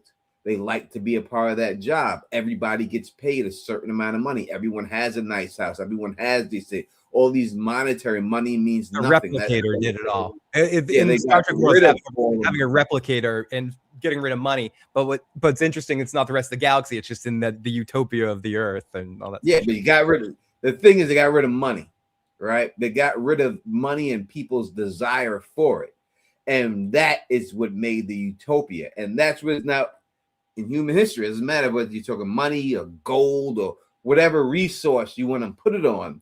When you can get rid of that, that is when everybody can actually join together. But until that, and I don't think it'll ever happen on this planet, that's what it's going to be. You know what I mean? To me, it is for this United States or any country in the world to unite. It would take a foreign entity coming from outer space. Yeah, it would take an alien invasion. Yeah, I've always said that. For us to say we love you because you're human. I don't give a fuck what color or religion you are. I'm just glad to see another human fucking being. It would take that. It would take a Borg invasion. It would take a fucking Borg invasion. Drastic in order for he would be. No, I think that's not drastic at all, Tony. I think it's probably pretty painfully accurate, actually. But yeah, so I think that they need to say no. I think that's what they need to do before this season ends. I think that has to go. And I don't think that the three of them combine forces at the end of this season. I just don't see it. You know what I mean? I think a lot of other people are going to elect to join the Hive. Actually, someone said this in one of your comments, and I want to focus on this because if it is a plot hole, or if people think this is a plot hole, would any person at this point, even the old man that said he wanted to, or the family people, would anyone choose to join the Hive now, knowing that they're going to die, knowing what John Cena had to say, or knowing that they're running out of food and they have a few years at best? Will any of those 13 people, you think, Tony, decide to make a choice to change? Well, I think this is what it is. So when I look at the Hive and I look at everything, this is the reason why I think it will go. And I'm going to give y'all another Teflon example. All right, let me give you an example here. Amish people. I know Amish people. I'm not friends with them, but I know a lot of Amish people. Where I live right now is Amish people, right? And I've seen Kingpin. And they be in Applebee's, a bunch of them, every like Friday night. Someone drives them to Applebee's, and the young Amish people, they go on dates and they sit in Applebee's eating, right? Now, at a certain point in every Amish person's life, where they turn 18, I know exact time, they are allowed to go experience the world for what it is. Leave the Amish lifestyle for a little bit, for like a year or so, and go put their trek out there and see if this is what they want to be a part of. And then if they don't, they come back to the Amish. And the majority, it's like 98%, always come back, even though they've seen the world. They shit. 2%, they come back. And the reason why they do it, the reason why they go back, is family. They miss their family. Because if they go out in that world, they're basically giving up their family. They're not going to accept you back. That is kind of the story of Kingpin. I was joking, but that is kind of the story of Kingpin. He leaves with Woody to go do the bowling thing, and then he has to come back. And that draw of family, that draw of connection of your family will bring you back. So I think that when we deal with this hive mind situation and why people would join, even knowing this, is because they miss their family. They miss that connection. And that is why they would be drawn back to it. I agree, Tony. They don't want to get months in doubt in the middle of nowhere and just be lonely their whole lives. They actually want to join back in on that. And yes, Debbie, I fucking love Kingpin. It's that everyone focuses on Something About Mary, but my favorite Farley Brothers movie is probably Kingpin, just for that bowling thing at the end with Bill Murray when he hits the 3 strikes. And he actually did that in real life. Bill Murray actually hit those 3 strikes, and that's why the audience was going so fucking crazy, because he actually fucking nailed all 3 of them. But yeah, Tony, and I will say this, I've never seen either of those fucking movies. You should watch Kingpin. Kingpin is fucking hilarious. Kingpin's hilarious. Kingpin's fucking hilarious. I never watched Something About Mary. I never watched Kingpin. Never watched any of those. Have you ever seen The Color? Have you ever seen The Color of Money with Tom Cruise and Paul Newman? Yeah. It's kind of a spoof on that, but it's with Woody Harrelson and Randy Quaid, and Woody Harrelson plays this. Yeah, I know all about it. I know about the movie. I know about the movie. I know about all this stuff. I know all of it, but I've never actually watched those movies. Never watched it.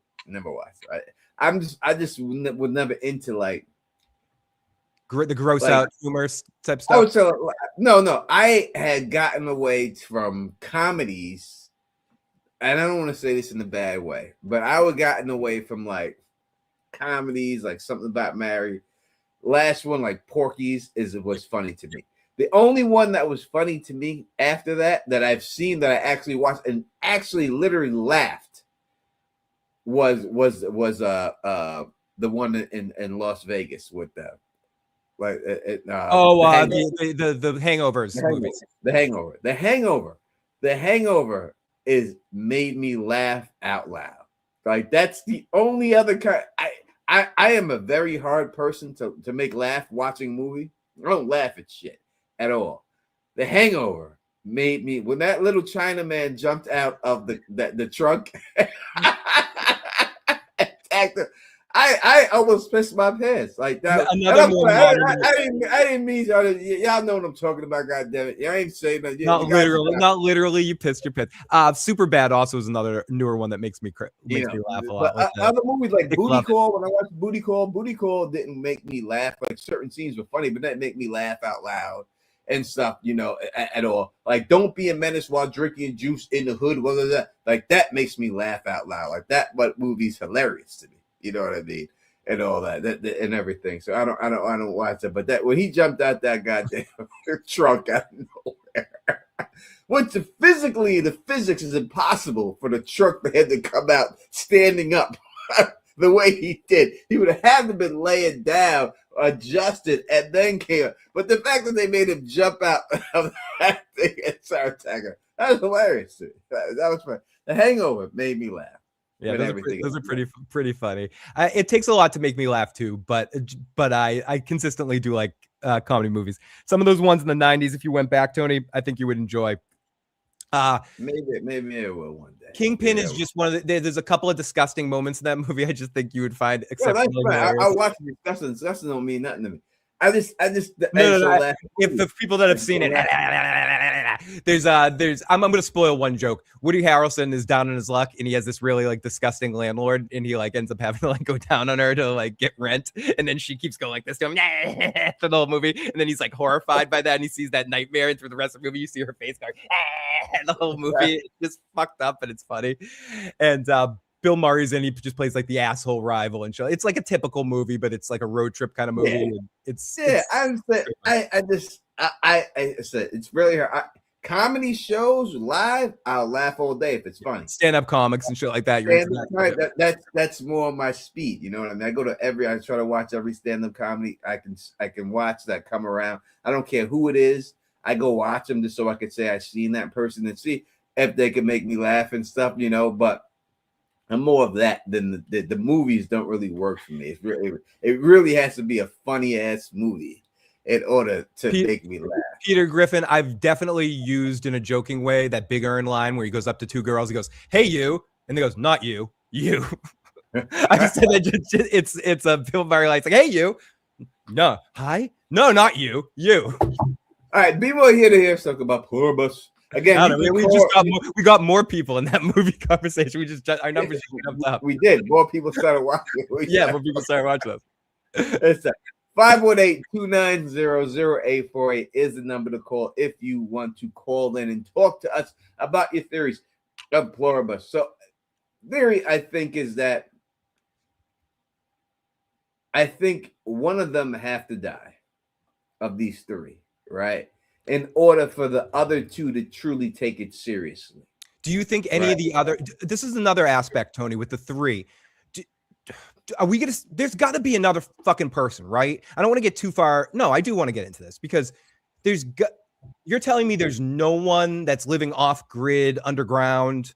So you know, there's no like survivalist out there. There's got to be someone else, right?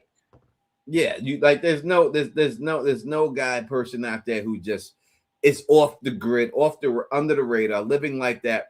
Who made it? They're going off of a census that they have, right? So if somebody is off grid, if someone is like, let's just say a tribe somewhere in Africa or Alaska and don't have Facebook, don't have that, you would think maybe one of them would have had to make it. And maybe that's how they used to expand it when it comes down to it later on in the show. Because people in doomsday bunkers that never were in the air, that are just sitting there their whole lives. There's a Johnny Drama plays a character like that in 24 that's just hiding in the hills and all that kind of stuff. But Tony, yeah, I do think one of them needs to die, but I'm wondering you gotta get them to take it seriously. So if like the way that happened by the end of this season, though. I would think so. I think it would be the guy in the plane would have to die in a way because Carol is going to get swept up with Zosia's butt crack, right? She's going to be all in it, right? As lonely as she is. And we talked about this earlier. People, when I was on the phone with my peoples, I called them, and it was just like, you know, people are trying to say Carol's faking it, that hug. There was no faking that hug. Phil, do you agree? There was no faking that hug. Like she was No, I think broken. They broke her, and that's why she was crying and hugging at that time. Yeah, it was the emotional let go of all that time, all that effort, all the emotional energy that she had built up in that moment. And yes, I do think it was a choice. They knew she would break at some point in time and ask for them back. And that's all she needed to do was show that she was willing to accept their help. But in that moment, she was giving in to all of it and giving Zosha all of her emotions. And I think that's also important why we had that moment where she plugged herself up with the truth serum, Tony. And she said that she's so fuckable. Why is she going to be so nice and so fuckable? Just to show you her subconscious wants this girl. So it completes the whole path. And they sent her knowing that. So that's the whole thing. Look, when we look at the show and we look at, there was a reason why they showed you the lengths it took to get her to her, right? They specifically chose this woman out of every other woman on the planet who was so far away, had us fly a fucking cargo plane like she was in the goddamn Sylvester Stallone Undesirable movie, whatever they're fucking called. Or all the old men. Oh yeah, the Undisputed. No, the yeah, the old man one. Yeah, the old man. But they had to fly one of those cargo planes. Have it come out. No, Indestructibles. Undestructibles or some shit. Whatever it is, which was a great concept. Expendables. The Expendables, yeah. They had to fly and play like the Expendables Thank from you, Mrs. fucking T. around the globe. Washed her ass in the goddamn airport just for Carol, because they knew specifically that this would be the person that she would like, that she would want to be with, and everything. They did all that. They knew what they were doing. So then it shows you the manipulation of the hive mind, that how far and lengths that they're willing to go to manipulate these last couple of people. This other guy's not hard to manipulate. Just bring beautiful women around them. Maybe, but like that's the thing, Tony. Shows the level of manipulation. You're absolutely right, but it goes even a step further that the reason they have to do this with Carol is because her loved one's dead. They have no one in her family that's left to target. With Mano, with the dude, the Paraguay guy, they tried his mother. With the Indian girl woman, they did her kid. You know, with this person, they're manipulating you on this core level. Carol doesn't have anybody, and the one person she had died. So what do? They picked a fantasy character. They picked the one person on Earth that resembles the character in her book, cleaned her ass up, washed her ass, brought her over there, and presented her with the complete internal logic and knowledge and attractive, can put out the attractive pheromones, so to speak, or whatever you want to say. I don't mean smell necessarily. I just mean put out the attractive energy that her wife could have, or her whoever, girlfriend, wife, whoever hell it was. And it's easy pickings to Tony. It's a turkey shoot. It is, because again, we talked about this earlier, but this case for the couple of people who came late. Let me say this again for y'all. You're dealing with a hive mind, a psych that has the knowledge of every psychologist in the world who's ever existed, that they have the knowledge of, that has everybody who knows how to gas anyone, the seduction people who have written books about it and know the art of seduction. They know all of it. They know exactly what manipulates people and everything else. And now they're going to present her with a woman who knows everything that she's ever liked sexually in bed, from anyone that she's ever been with throughout the years, that knows what she likes. So you're going to have a dream person here that looks the way you want them to look, that can please you the way they can please you. And that is game breaker. Yeah, that's a fantasy character from a book. You're a writer, Tony. A fantasy character from a book you wrote, like your idealized fantasy girl character that you had to change because it was too overt that you wanted this character. So you changed, you produced. So in you looking exactly like that. Imagine that, like whatever you've written, whatever like a character that you care about, that you've written about, shows up in that form. Like, hi, Tony. It's just, they would have that in on you. Yeah, listen, you've dated people, Phil. I've dated people. Yeah, on the chat, you get married. Everyone does. Poor girls that had to date me. And you said to yourself, God damn, if I had this one with this one's ass and this one's tits and this personality and this, if I could do that, this would be the perfect person for me. These people know all those things of what you want and can present that to you. Yep. They're doing the weird science game, Tony, like the movie Weird Science. They're bringing all the pieces together and going, it's alive, and turning it into the perfect thing to manipulate you. Again, whatever it is for you. We're focusing on Carol and them picking her fantasy girl. But again, with the Indian woman, they picked her son. Or her son was turned. Her son is her person that's focusing in on that. Each person's getting another person that's close to them or that manipulates them in this way. Carol's somebody that needs to, that we've established has a partner and she needs someone around. And that's what that embrace was at the end. It was, as much as Carol hates people and is all curmudgeon-y, she needs that one person around, Tony. She needs somebody to support her and to hug sometimes and have, the most. We all do. Even the most introvert people need hugs sometimes, most of them. No. I said solitary confinement is a torture for a reason. Yep. It's a torture. They torture you with that. Put you in the hole by yourself. Torture. They solitary confined her to death. She thought she was all high and mighty with little golf balls and everything else. Didn't work in the end. In the end, it didn't work. Didn't work at all. John Haymaker said, so Zoja's going to be a girlfriend. There's no doubt about that. She's already said that she wanted to fuck her. And why she got to be so goddamn fuckable? Who says that? Who says that? No one says that. That's not a line anyone says in life. Why do they have to be so fuckable? I just can't resist. No one says that shit. All right? I understand why they said it, why they did it, because they have to let us know how she's feeling inside. That's something you keep to yourself. You know what I mean? But she's trying to board her girlfriend and everything else. But eventually, all that shit passes. Do you think we get back to them trying to find? You could do that. It looks so long. Her girlfriend's been dead for what? How many days have her girlfriend been dead for? 10? Something like 10 that. Days? And she wants to fuck somebody. At that point, it was like 12 days or something. It's like I think it was 12 days at that point. Yeah, she wants somebody.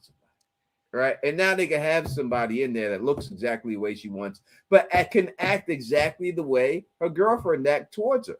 She can flip it. Again, there's a reason why they showed us this dude and having all these people pretending to be in that James Bond Casino Royale type situation with him, right? Freddie, it's 40 days by the embrace, but at the time that she drugs herself and says that she's fuckable, I think that's about 12 days. I think it was 12 days at the drugging point, which is what we were discussing. But it's like 40 days at the point that the hug happens. Like if the love of your life died 40 days, usually that's a little too soon. Especially if the rest of the world dies at the same time. That would probably I think it's a little too soon. 40 days too soon. A month. It's a month. You might need some time to yourself. You bury your loved one and you're fucking in a month. That's a little too soon. To me, it's a little too soon. I'm just saying it's a little too soon. I'm not blaming her. She can do what she got to do, but I'm saying to me it's a little too soon. All right, it's a little too soon. It's a little too soon when it's all said and done. And yes, it was. Moni, you're right. She was under the truth serum, so that's why she put it out there. But again, it's the level of manipulation. They knew that she would be so fuckable to Carol. That's why they sent her. They knew that would be the case. They knew she would care about this chick and everything else. They knew it would all go down that absolutely way. They know her. They know what reaches her. But going into more what you were asking about, what I hope or what I think they need to answer going into it, whether they bring all the characters together or they're definitely going to bring Mono and her together by the end of the season. I think by the end of next episode, halfway through or towards the end of next episode, and then the whole finale will be them together planning and plotting something or doing something.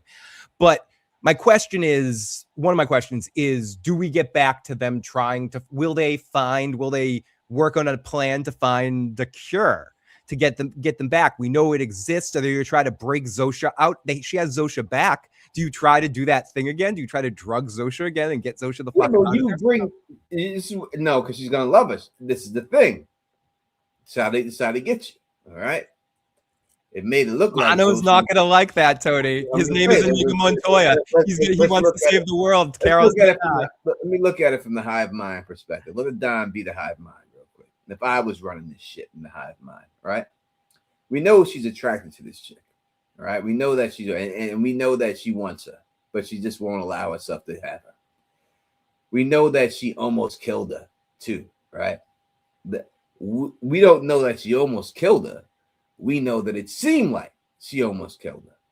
Hive mind could have affected that whole thing, manipulate to make it look like Zosha was about to die, to make her feel a certain way when they pulled her off, that your actions that you did to her almost cost this woman her life, even though it may not have.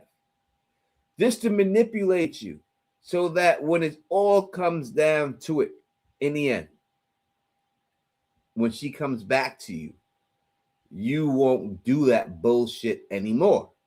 You won't ask her these questions. You won't try to do these things. You will just accept her for what she is and not have to worry about all the other things. And I think it's a good chance that whole thing was all manipulated by the hive mind, the whole situation. We don't know that the drug actually caused that. We have no idea that the drug is what caused her to go into what she went into and did all that. We just know what they said at that particular time. And they just said they needed to save her. And that was it. And have her laid up in the hospital bed.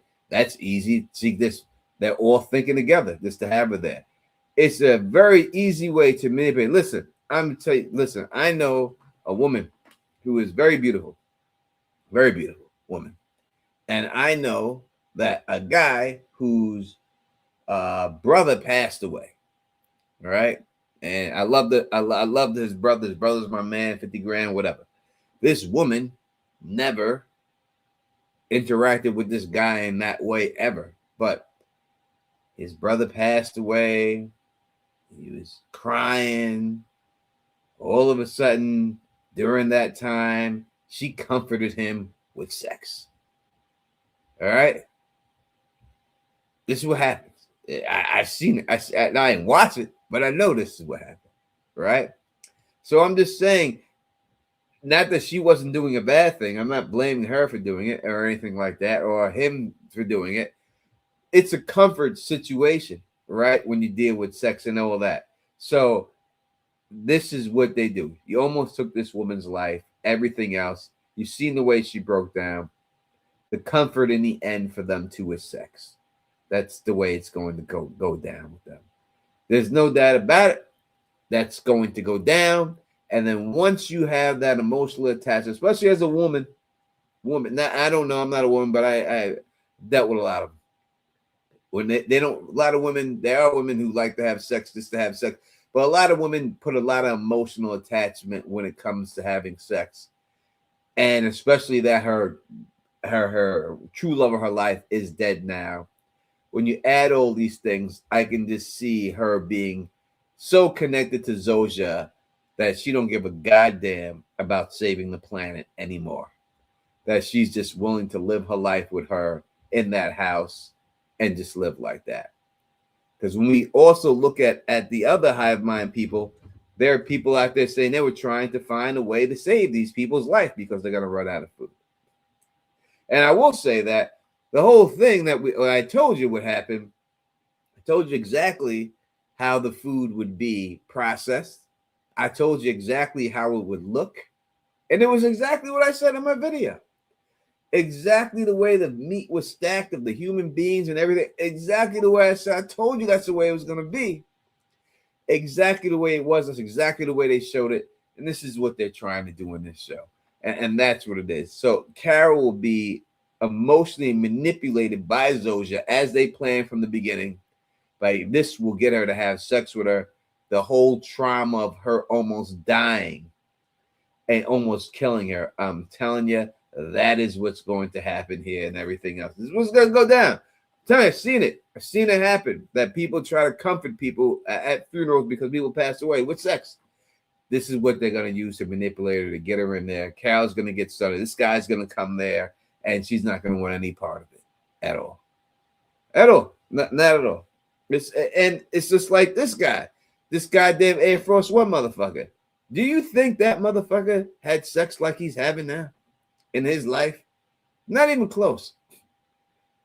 Not even close. Not even close. Why would he give all that up? And he's not. That's why they got to kill him. You got to kill him. And that's the only thing that's going to snap Carol back out of the love life that she's in is when that guy dies. And I think that's what's going to happen. He's got to go. He's got to die. That snaps her out of it and everything else. Because she ain't going to be wanting to chill with this dog food eating motherfucker. Why would she want to hang out with that guy eating dog food? This chick is taking tops off of fucking plates and eating them by herself. You think she's all of a sudden going to say, yeah, Paraguay guy, let's eat dog food together. Fuck them. She's complaining that her Gatorade's not cold enough. Right? So they are not on the same wavelengths when it's all said and done. And that's where I think of everything else. My Pine Vine. Pine Vine. Why did I say that, Phil? Pine Vine. Pixie Vine TV. I'm sorry. Sorry about that. I wear glasses. It's hard for me to see. Says Carol's going to make a booty call. To make her a booty call. No, Carol's going to try to marry her. This is what's going to be. It's not going to be just a booty call to her. Because again, this woman's going to have the knowledge of everyone that Carol ever dated in her head. So anything that Carol ever liked, this woman's going to perform that without Carol knowing. So she's going to fall right in love with her. And that's what it's going to be. She's going to fall right in love with her. Everyone thought that, like, oh, she got out of there and stopped that plane because she seen her look back and she just didn't want her to be a part of the harem. No, she did that because she wanted to fuck her. That's why she did it. That's why she did it. She did it because she wanted to fuck her inside. She may have said, oh, I don't want to be a part of his harem. She wanted her herself. And that's what it is. I like that. Who said this? Pluribussy. Pluribussy is what it is.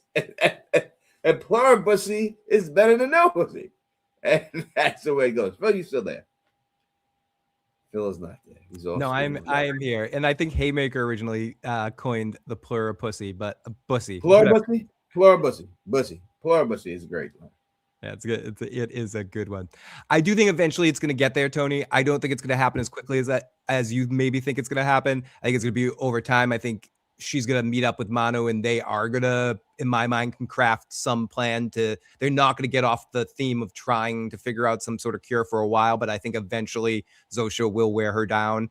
But I do think there will be an initial try that's something that's going to fail miserably at the end of this season somehow, that the two of them are going to try something. I think initially there'll be some bumpy road, but they will connect and come up with some plan. Let's go at this. Let's just say she snaps her out of it, right?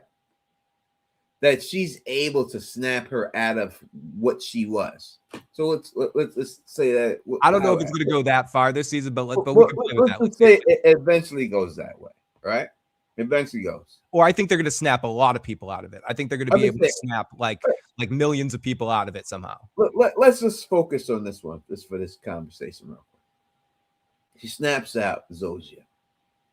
Do we know that Zosha is a lesbian in real life? Do we know that Zosha would be attracted to Carol in real life? We don't know these things. And the answer most likely is no, that she wouldn't be. And that she's not. And she wouldn't want to be around her the way she has been around her. I don't think that would be a dissuading force to save the world, though, as much as that's where we disagree. I don't think that would, right now anyways, I don't think anything is going to stop these two assholes from trying to do anything they can in the world to stop this. I know Carol is sort of like whipped by them a little bit to a certain extent, but I do think there's... I don't think she's gonna fall in love with her quite yet. I don't see it going there that quickly. I don't. I do. All right. I agree. We agree to disagree. Yeah, we can agree to disagree, but I think that's taking it too far. That's putting too much power to the power of pussy in that situation. I think, yes, it shows emotion, but that's going to grow over time. Vince isn't just going to have it in one episode. They fuck, and then suddenly she's like her like toy. It's going to be a slow process. You'll see it. You'll see it when the next episode they will be dating. They will be holding hands. I think by the end of next season, Tony, you might be onto something, but I just don't think it's going to happen by the end in these two episodes. I think you're going to see the seeds of it here, but it's going to be a long manipulation. I don't even think it's going to be seeds. I think it's going to be a matter of fact that she's waking up in her bed and everything else, and they're going to be all these things. From what they showed us in this episode, right? What they showed us about her was that the thing that she cared about most, Carol, as a character, was companionship that she has lost with her loved one. All the meals she ordered were because of that something that she went out and ate with somebody else that she loved. That's all she desires. And once she gets that desire back, that's going to be her main focus, not to lose it again. So snapping Zosha out of it could take that away from her, and she's not going to want to do it. Not saying eventually she doesn't do it, but that would be the juxtaposition of it, that this chick don't want me the way she wants me now, and I'm so happy the way I am with it right now. So therefore, I can't do that. I got to keep her the way she is. And that's what I think going to be the conflict. I think you're 100% correct on that, Tony, but I just think that's a conflict further down the road. I don't think we're going to see that conflict in the next 2 episodes. I think that is an absolute conflict in the long-term essence of this show, in the relationship that those two are going to form, and a dynamic, like what you're saying makes so much sense. In the long-term aspect is an ongoing theme throughout it of, if she saves the world, if they save the world, they're going to lose the connections that they make in this world.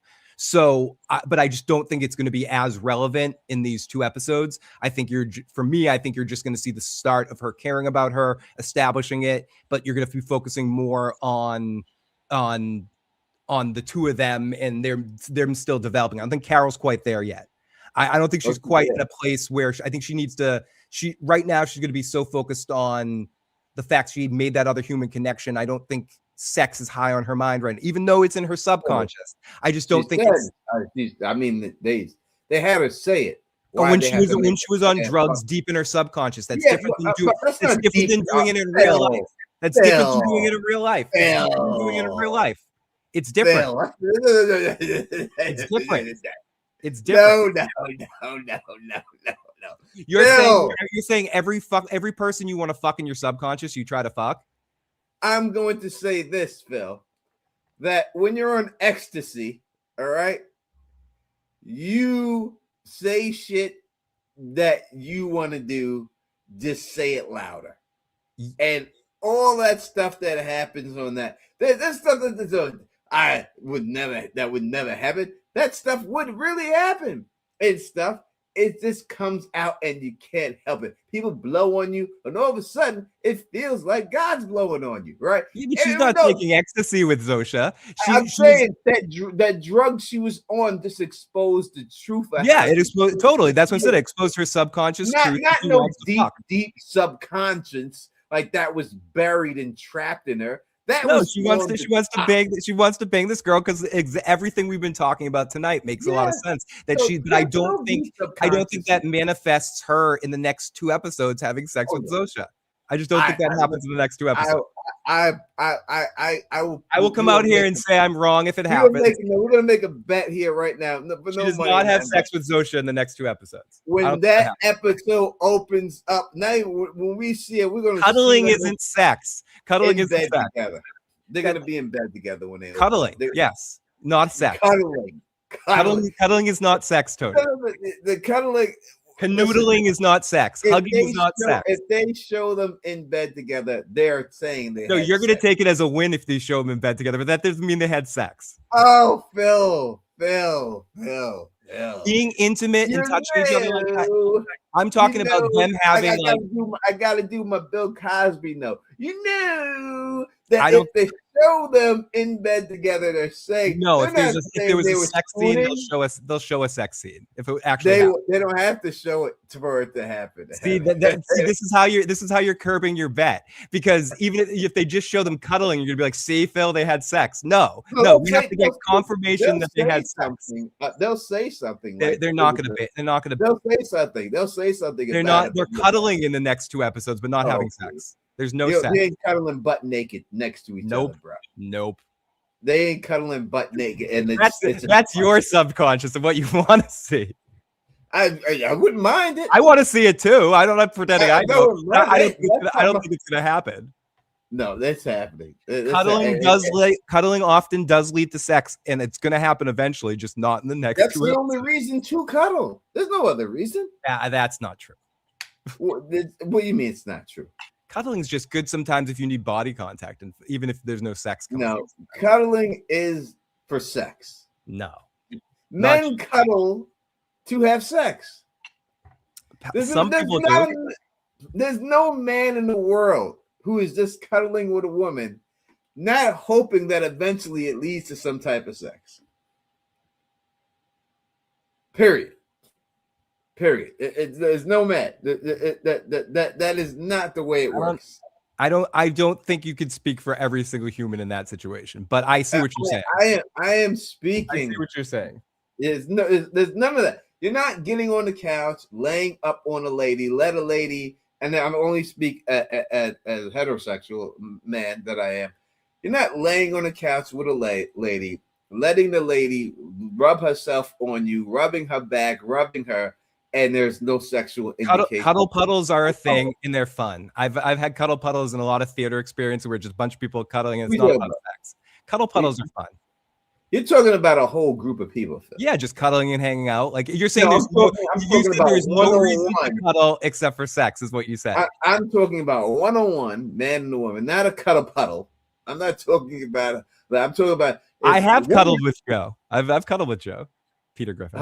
I'm not talking about Joe. Yeah. You and Joe. I've cuddled with Joe and like 20 other people too.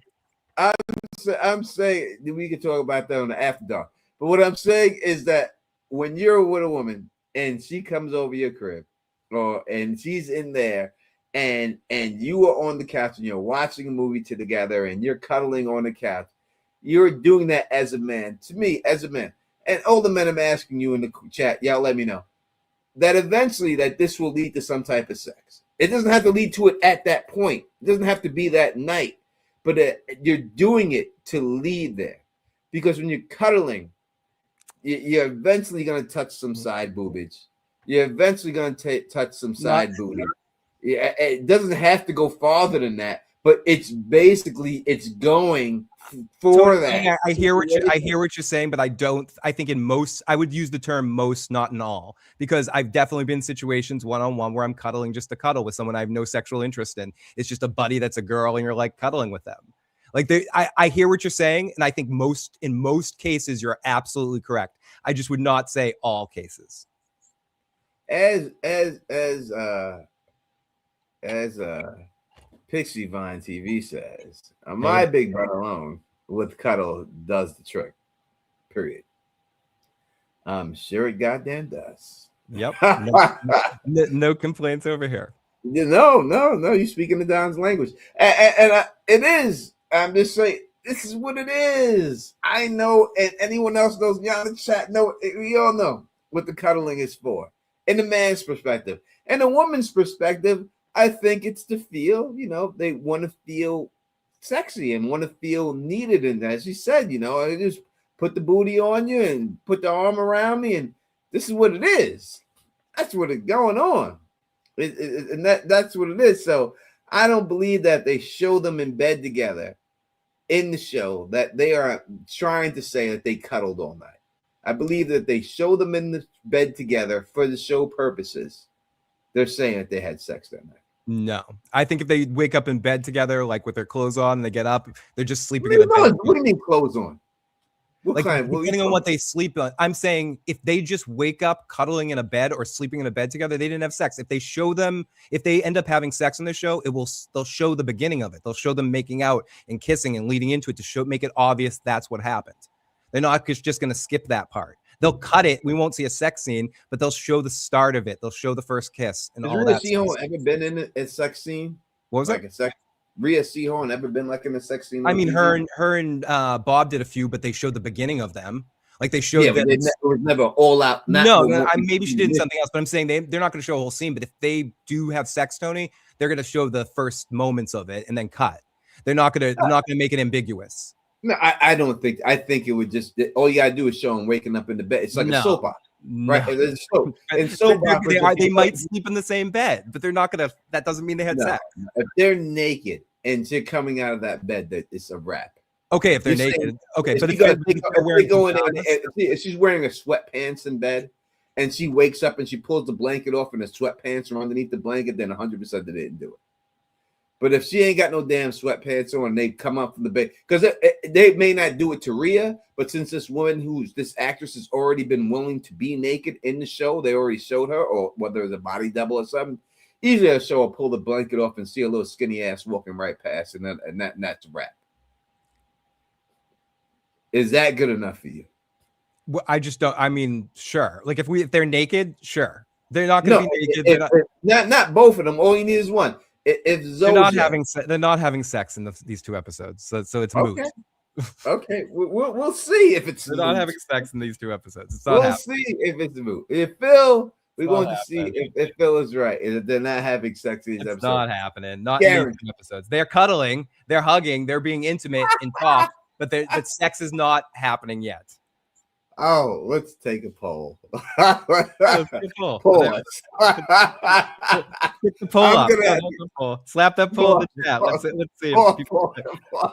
No pause. No pause. We'll stick your poll in the chat, Tony. No, we'll pause on that. I ain't taking no poll, but I'm gonna pull this chat out. We're gonna put this to the chat. We're gonna put it to the chat. That's all.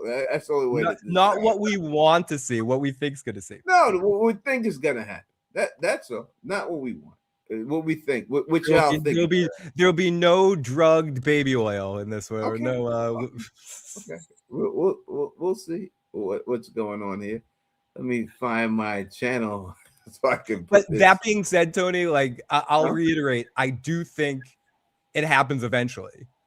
I do think exactly what you described, like exactly point for point for what you described, is a long arc throughout into next season.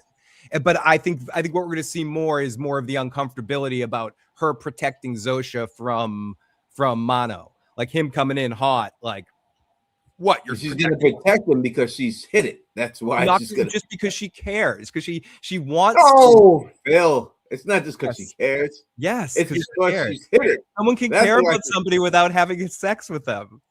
Yeah, but it's different. The fact that they said that, why does she have to be so effable? Yes, to set up that that's going to happen later. So that's what her head's about. That's why they did it. That's what I agree with that, but that doesn't mean it has to be. They didn't have that. They could have said the exact words. Why does she have to be so lovable?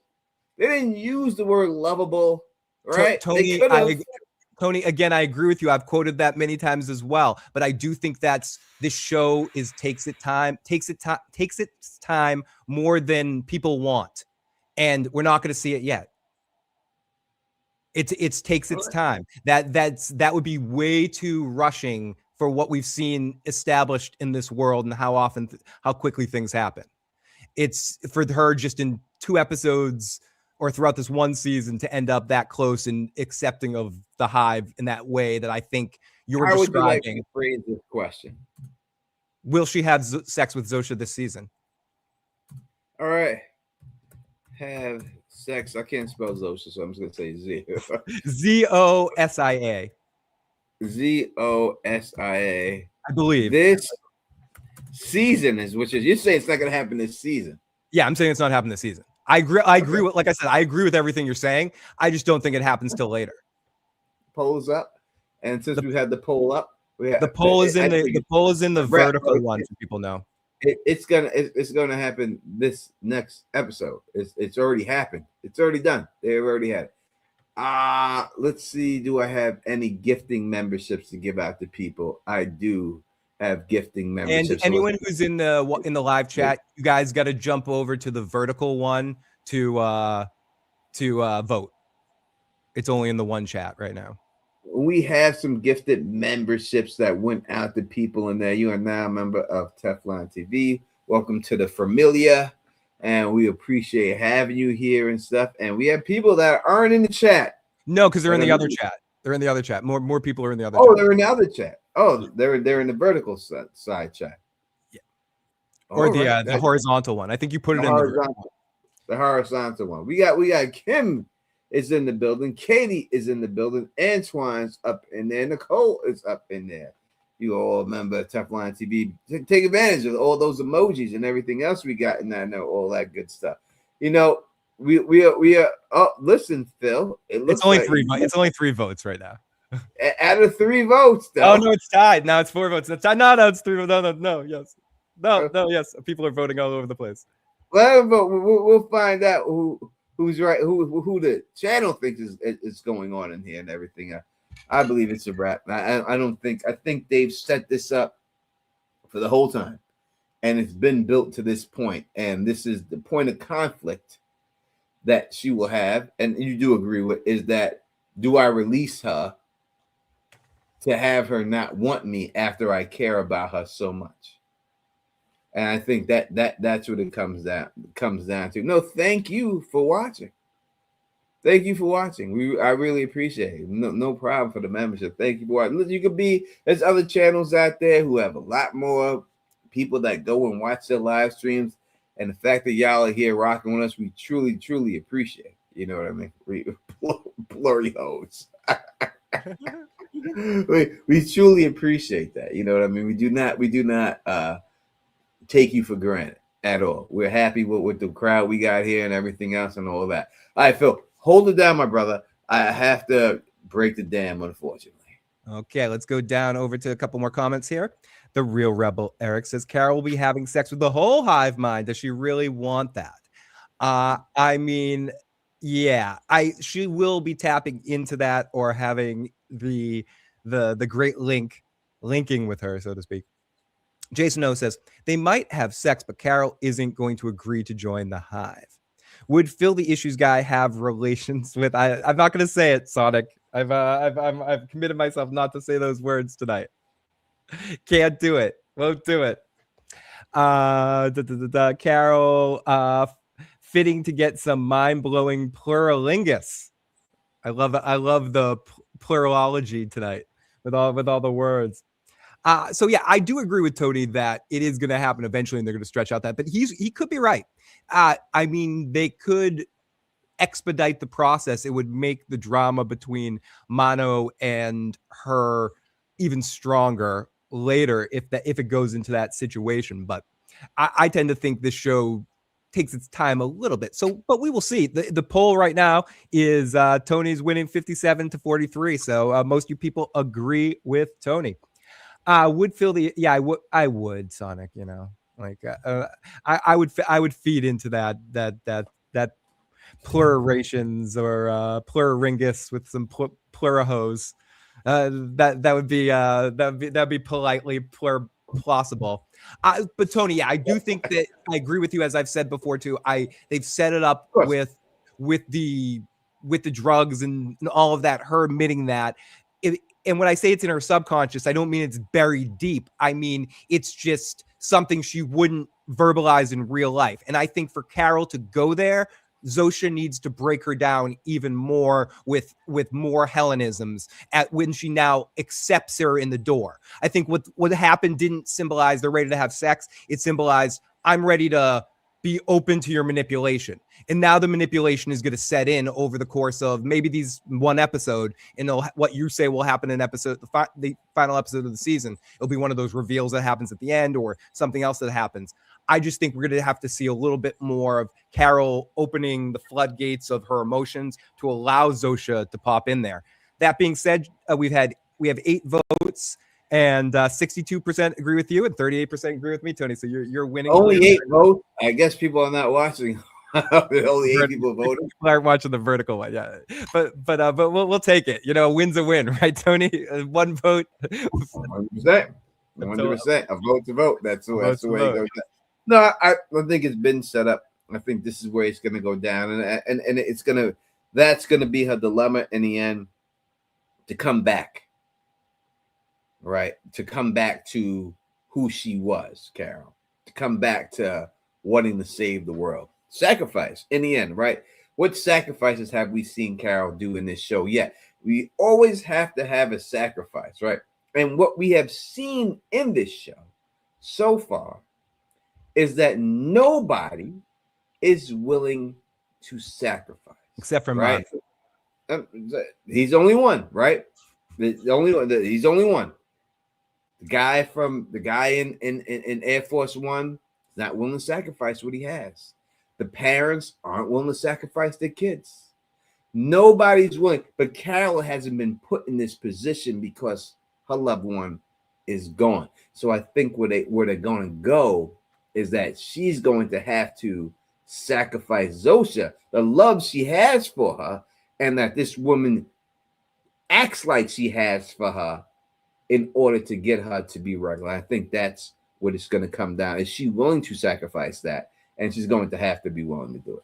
And I think it's going to be really intense and different. And this is where it's going to be an interesting aspect of how it's going to affect her, that she's going to be for the first time very soon with another human that's not brainwashed into this. I think Carol, at this point, to your point, only wants to stop this thing or has problems with this thing through lip service.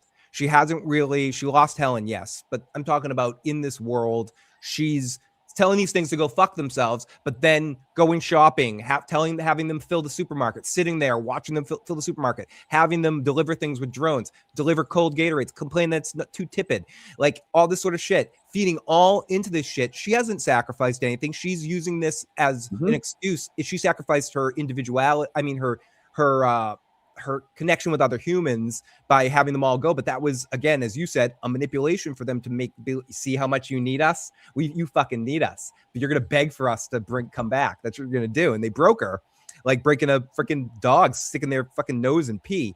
Like they freaking broke her. And now Zosha's coming in there to clean up the mess. But I think another angry human coming in, I think most of these next 2 episodes will probably focus on still trying to save the fucking world. Then she's going to fall into the inertia.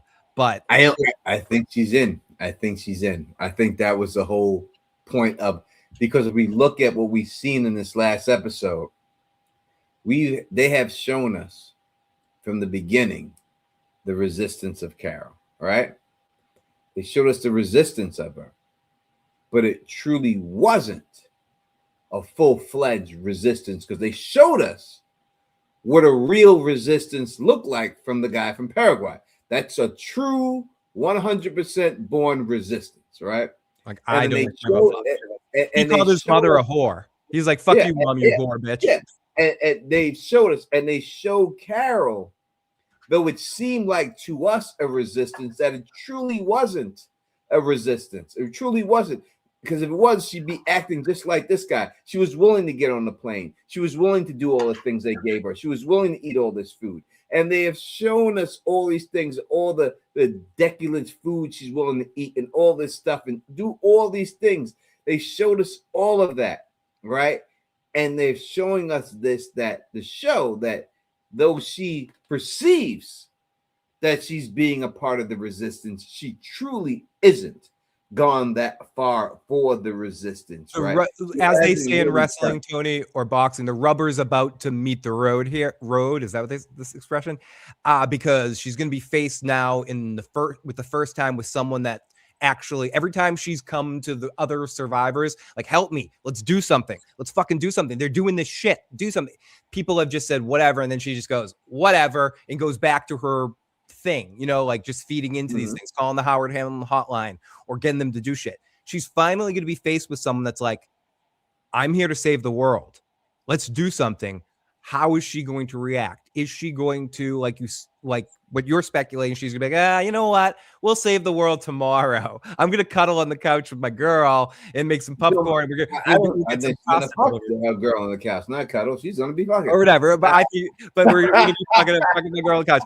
And I think I'm hoping Carol is gonna be motivated to try something here. He's going to inspire some big try that's going to be a big gigantic failure of some kind, but they're going to try something.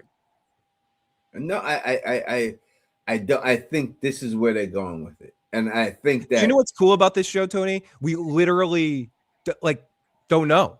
I wouldn't be surprised if you're right, and I wouldn't be surprised if you're wrong. Like, it's that they put themselves in this position where so little has happened in some ways that we're set up with 2 episodes here, and you're like, something's got to happen. What is going to happen in these 2 fucking episodes? He's going to have at least one big fucking thing happen in these next 2 episodes. What's it going to be? Is this where we finally get some alien connection? Or is this where we get something like what you're saying, where her and Zosha, Manos shows up and walks in on him and her and Zosha in bed together, and like, oh my God, you're sleeping with one of these things? Like, I'm here to save the world. What? It's a big fucked up moment, and that's episode 8 and goes into episode 9 after he finds them together. I mean, which I probably is similar to what you think is going to happen. And that would be fucking crazy too. I'm not saying what you're saying is improbable or wouldn't be awesome. I'm just saying I tend to think it's going to be something different. But I think that's the coolness that they've set up in this show. And I know so many people complain about the nothingness or all that, but I think that sets up a choose your own adventure situation here where almost anything's possible, Tony, in these next 2 episodes. No, I agree. I agree with you. I said, listen, I'm not afraid to be critical, right? You know this, right? I'm not Joe on it. You know what I mean? I'm not Joe, but I wasn't far from Joe. I'm not far from Joe, but I'm not Joe, right? But I do understand. You actually watch it and pay attention. Yeah. There's a difference. I do understand where Joe's coming from. And Yeah, if somebody who is just looking at it surface level, then I can understand. But I go beyond surface level. And I'm into things like that and whole psychological. Unless he likes it, and I don't want to talk about you. Joe's my co-host that shows up sometimes on the other show. Just to talk about him for one quick second, or people like him, he'll only pay attention to surface level people. And some people are like this. Will only pay attention to the fine details unless they like it.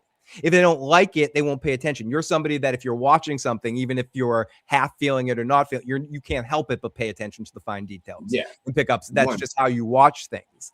Like someone like Joe, if he's not liking it, and there's a lot of people like this, they just don't pay attention. They're like, this is trash. Like I'm not going to pay attention to the small stuff. This is trash. So, and then they miss. This show is all about that small stuff, and it's all about that small stuff leading up to a few big things that are going to end up happening at the end of seasons. And that's at least what I'm assuming is going to happen. This is all leading up to something big at the end of this season. Let's hope it leads up to something big at the end of the season. But I think it's dilemma with Carol is what they built up this season, and that's the way it goes and stuff, and her getting talked back over the wall and everything else and all that. So Tony, actually, Joe called in and left us a voicemail. Oh my goodness, let's listen to what Joe had to say about the show. Oh, please. What the fuck am I watching? We've watched 5 fucking episodes. And there's not a goddamn thing going on. What the hell? Thank you, Joe.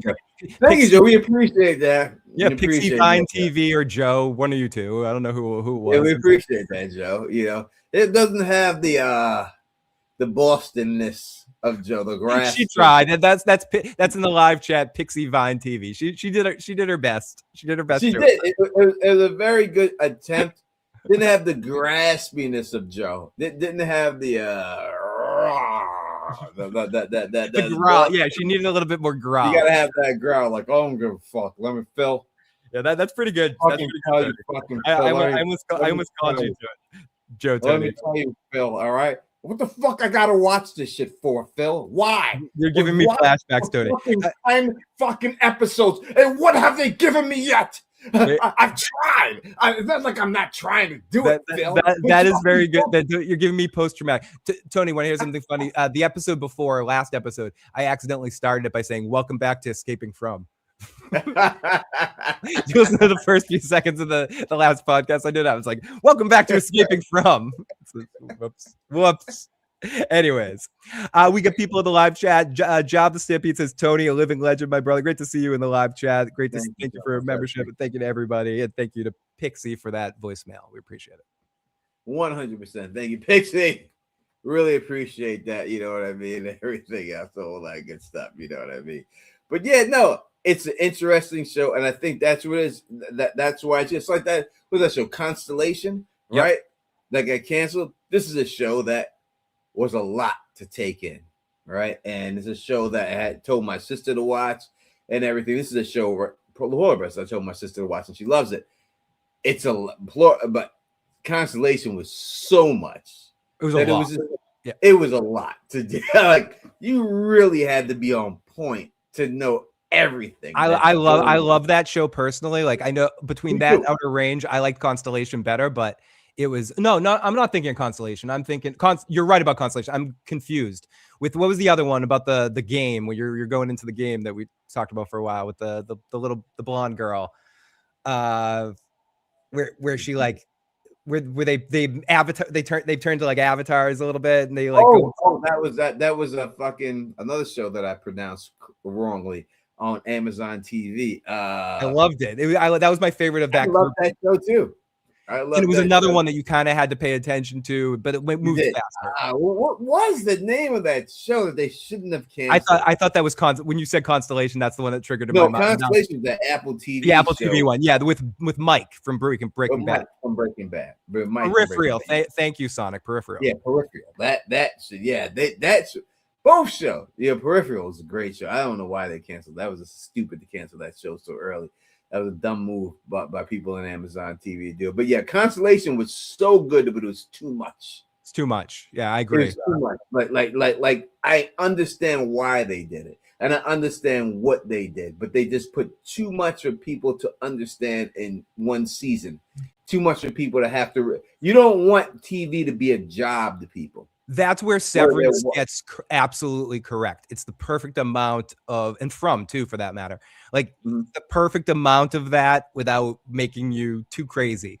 They give you enough. They give you Pluribus is a different animal altogether. It's Pluribus is, he's definitely, I'm not sure exactly what show to compare this to. It's kind of like, it's not, it's more like we've talked about Castaway a few times. It's like science fiction Castaway a little bit. It's that's a good explanation. Science fiction Castaway.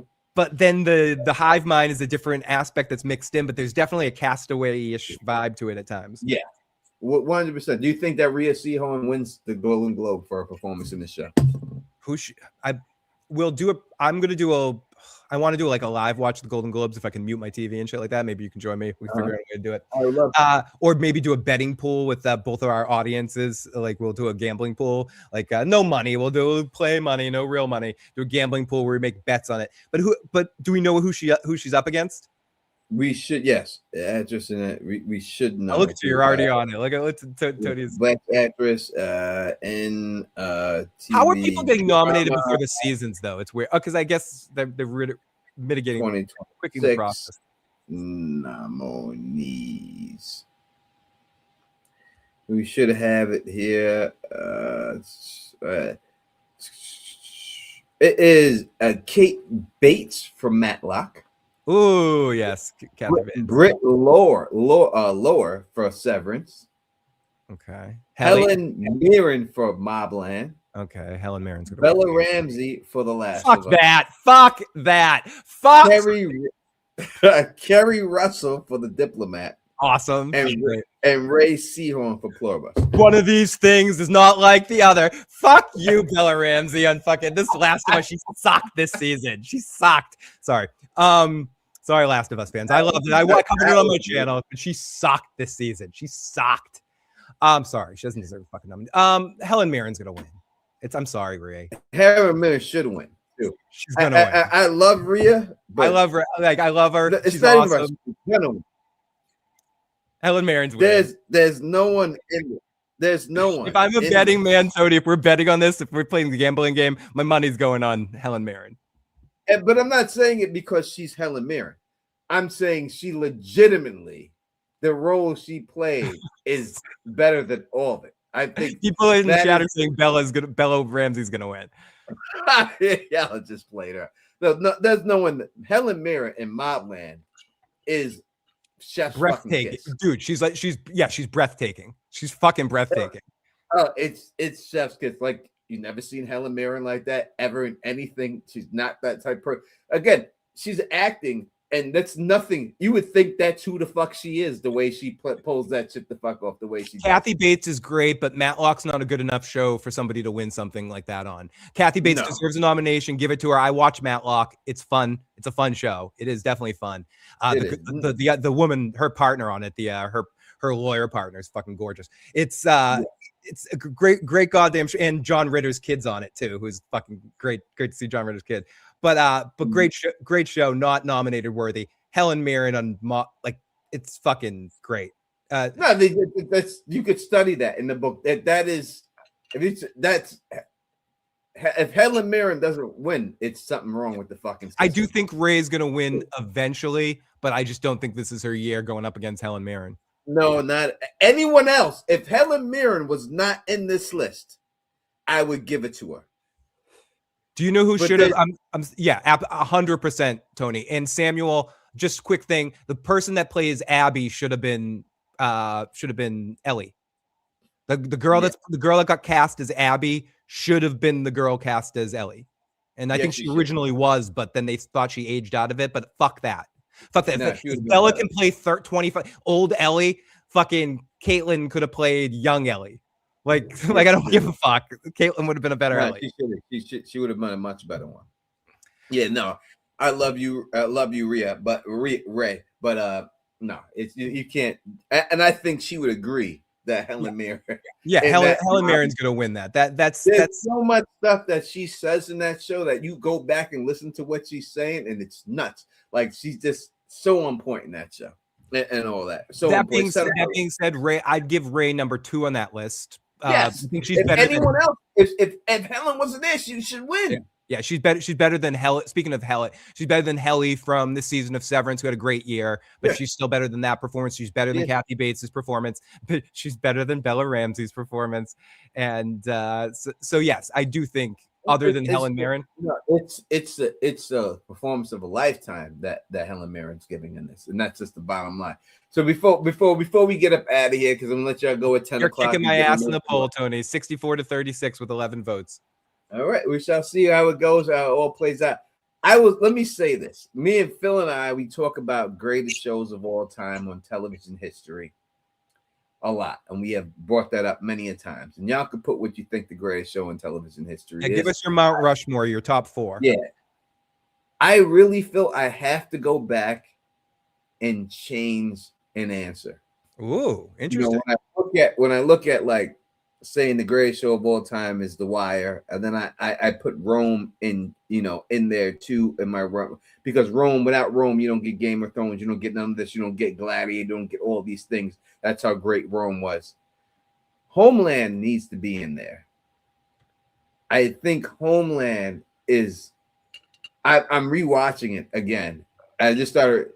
This Homeland is an amazing series that I don't think it's, even though it won the awards when it was out, so it got the credit that way. But I don't think people look back on it and say like Homeland is amazing. And the lead actress in this playing when she's playing bipolar, I don't know if anyone's ever played a bipolar person better. Whether it's television, is the lead actress Claire Danes? I haven't seen the show. You haven't seen that show? No.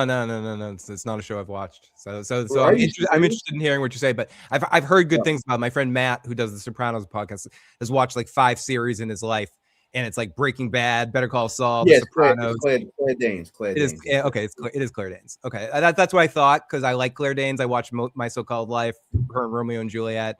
I think she's a great actress. So that's more of an excuse to watch the show, because I definitely like Claire Danes. No, it has to be. Great actress. It really needs to be there. Like I have to find. Tony, you probably never watched My So-Called Life, but it was a great fucking show where she plays Jared Leto. It's his show where he got to start on too. She plays like teenage '90s girl and stuff like that. She's a really she's always been a really exceptional actress. I used to look like her. Did you really? What happened? Why don't you look like her anymore? I understand. Why wouldn't you look like her now? What happened? You changed your hair color? I gotta look at you. I'm going to put it on my television so I can get a good look at you, Pixie Vine TV. I haven't been able to get. I can't look on these things and stuff like that. I'm 40. So is she. She's older than stop that. I think she's older than 40, actually. She's older than 40? Yeah, I'm 40. So we mean. So does she. She's 40-something years old. You still do. Don't give me none of that. None of that at all. You know what I mean? Yeah, she's 46. And she's skinny. Who cares? We don't like. We're not looking at skinny girls on Teflon TV. We don't care about them. I'm just playing skinny ladies. I got love for you too, but it is. But yeah, I would say that that Homeland would break into your top 5. Yeah, top 4. Top 4. Okay. It really has to. You're overcoming your Rome position, essentially. It seems that I wouldn't get rid of Rome no matter what, but I have to get rid of something else. but it seems like to me, it's the most realistic CIA show ever made, movie show, anything ever made. Like I don't think this is to me where the CIA it really is how it feels like to work. It's there. like This it's is like what I The Wire is for the police and the drug Yeah, game for It CIA. seems like this is the most realistic version of that, and for that, it needs to get kudos for that. Where do you put that show on Netflix that you watch? I still haven't checked it out yet. The one you watched, I guess it's more of a mini series. You said it was like the best thing you've ever seen on television. The Adolescence. Yeah, Adolescence. Where'd you put Adolescence, or is that in a different category with like Mare of East? I can't put Adolescence. What I think about Adolescence is that it's when you look at Adolescence, when we look at the way it was shot with one camera, one take for the whole every you think episode. about it more as like an artistic expression. Yeah, yes. One camera, one take for the whole episode. Yeah. I think is what makes it so amazing. The story and everything else is great also, but I think that's what really does it. The one camera, one take will be studied in film history because no one's ever been able to do that. So I think that is even a movie like Birdman like cut it in interesting places and wasn't able to do it. They simulated it, but they didn't really do it. Romeo and Juliet is one of my favorites, 2 nonfiction with Claire Danes and Leonardo DiCaprio. Baz Luhrmann is one of my favorite directors. I really like Moulin Rouge and Strictly Ballroom and some of his other stuff. Even I think people are leaving us to go talk to Pete now. Is Pete on now? Yeah, Pete's on now. I know Pete's on. I think Pete comes on at like 9 or something like that. So Pete, I think everyone's leaving us to go talk to Pete. So we're gonna allow you to go over there and go talk to Pete Peppers. You tell him that Phil the Issues guy and the Don Tony Teflon said, "What up?" We did it so with Pete. Like Pete. He's nice. He's a good guy. When we talk to him off air and everything else, he's people are like, who is he? Don't worry about it then if you don't know. No, he's a good guy. He's a good guy and everything else, and he covers the show and he gets a lot of people watching his live streams and everything else and all that. But he's not us, but we do. But he's a cool cat. He's a cool cat. He's just not us. Who is though? Well, nobody. There's nobody like us. They can try. Right. They can try. They do. But that works. If you like the way I do this, please thumbs up this, spread this across the realm, and of course subscribe. And until next time, you know who it is. Peace.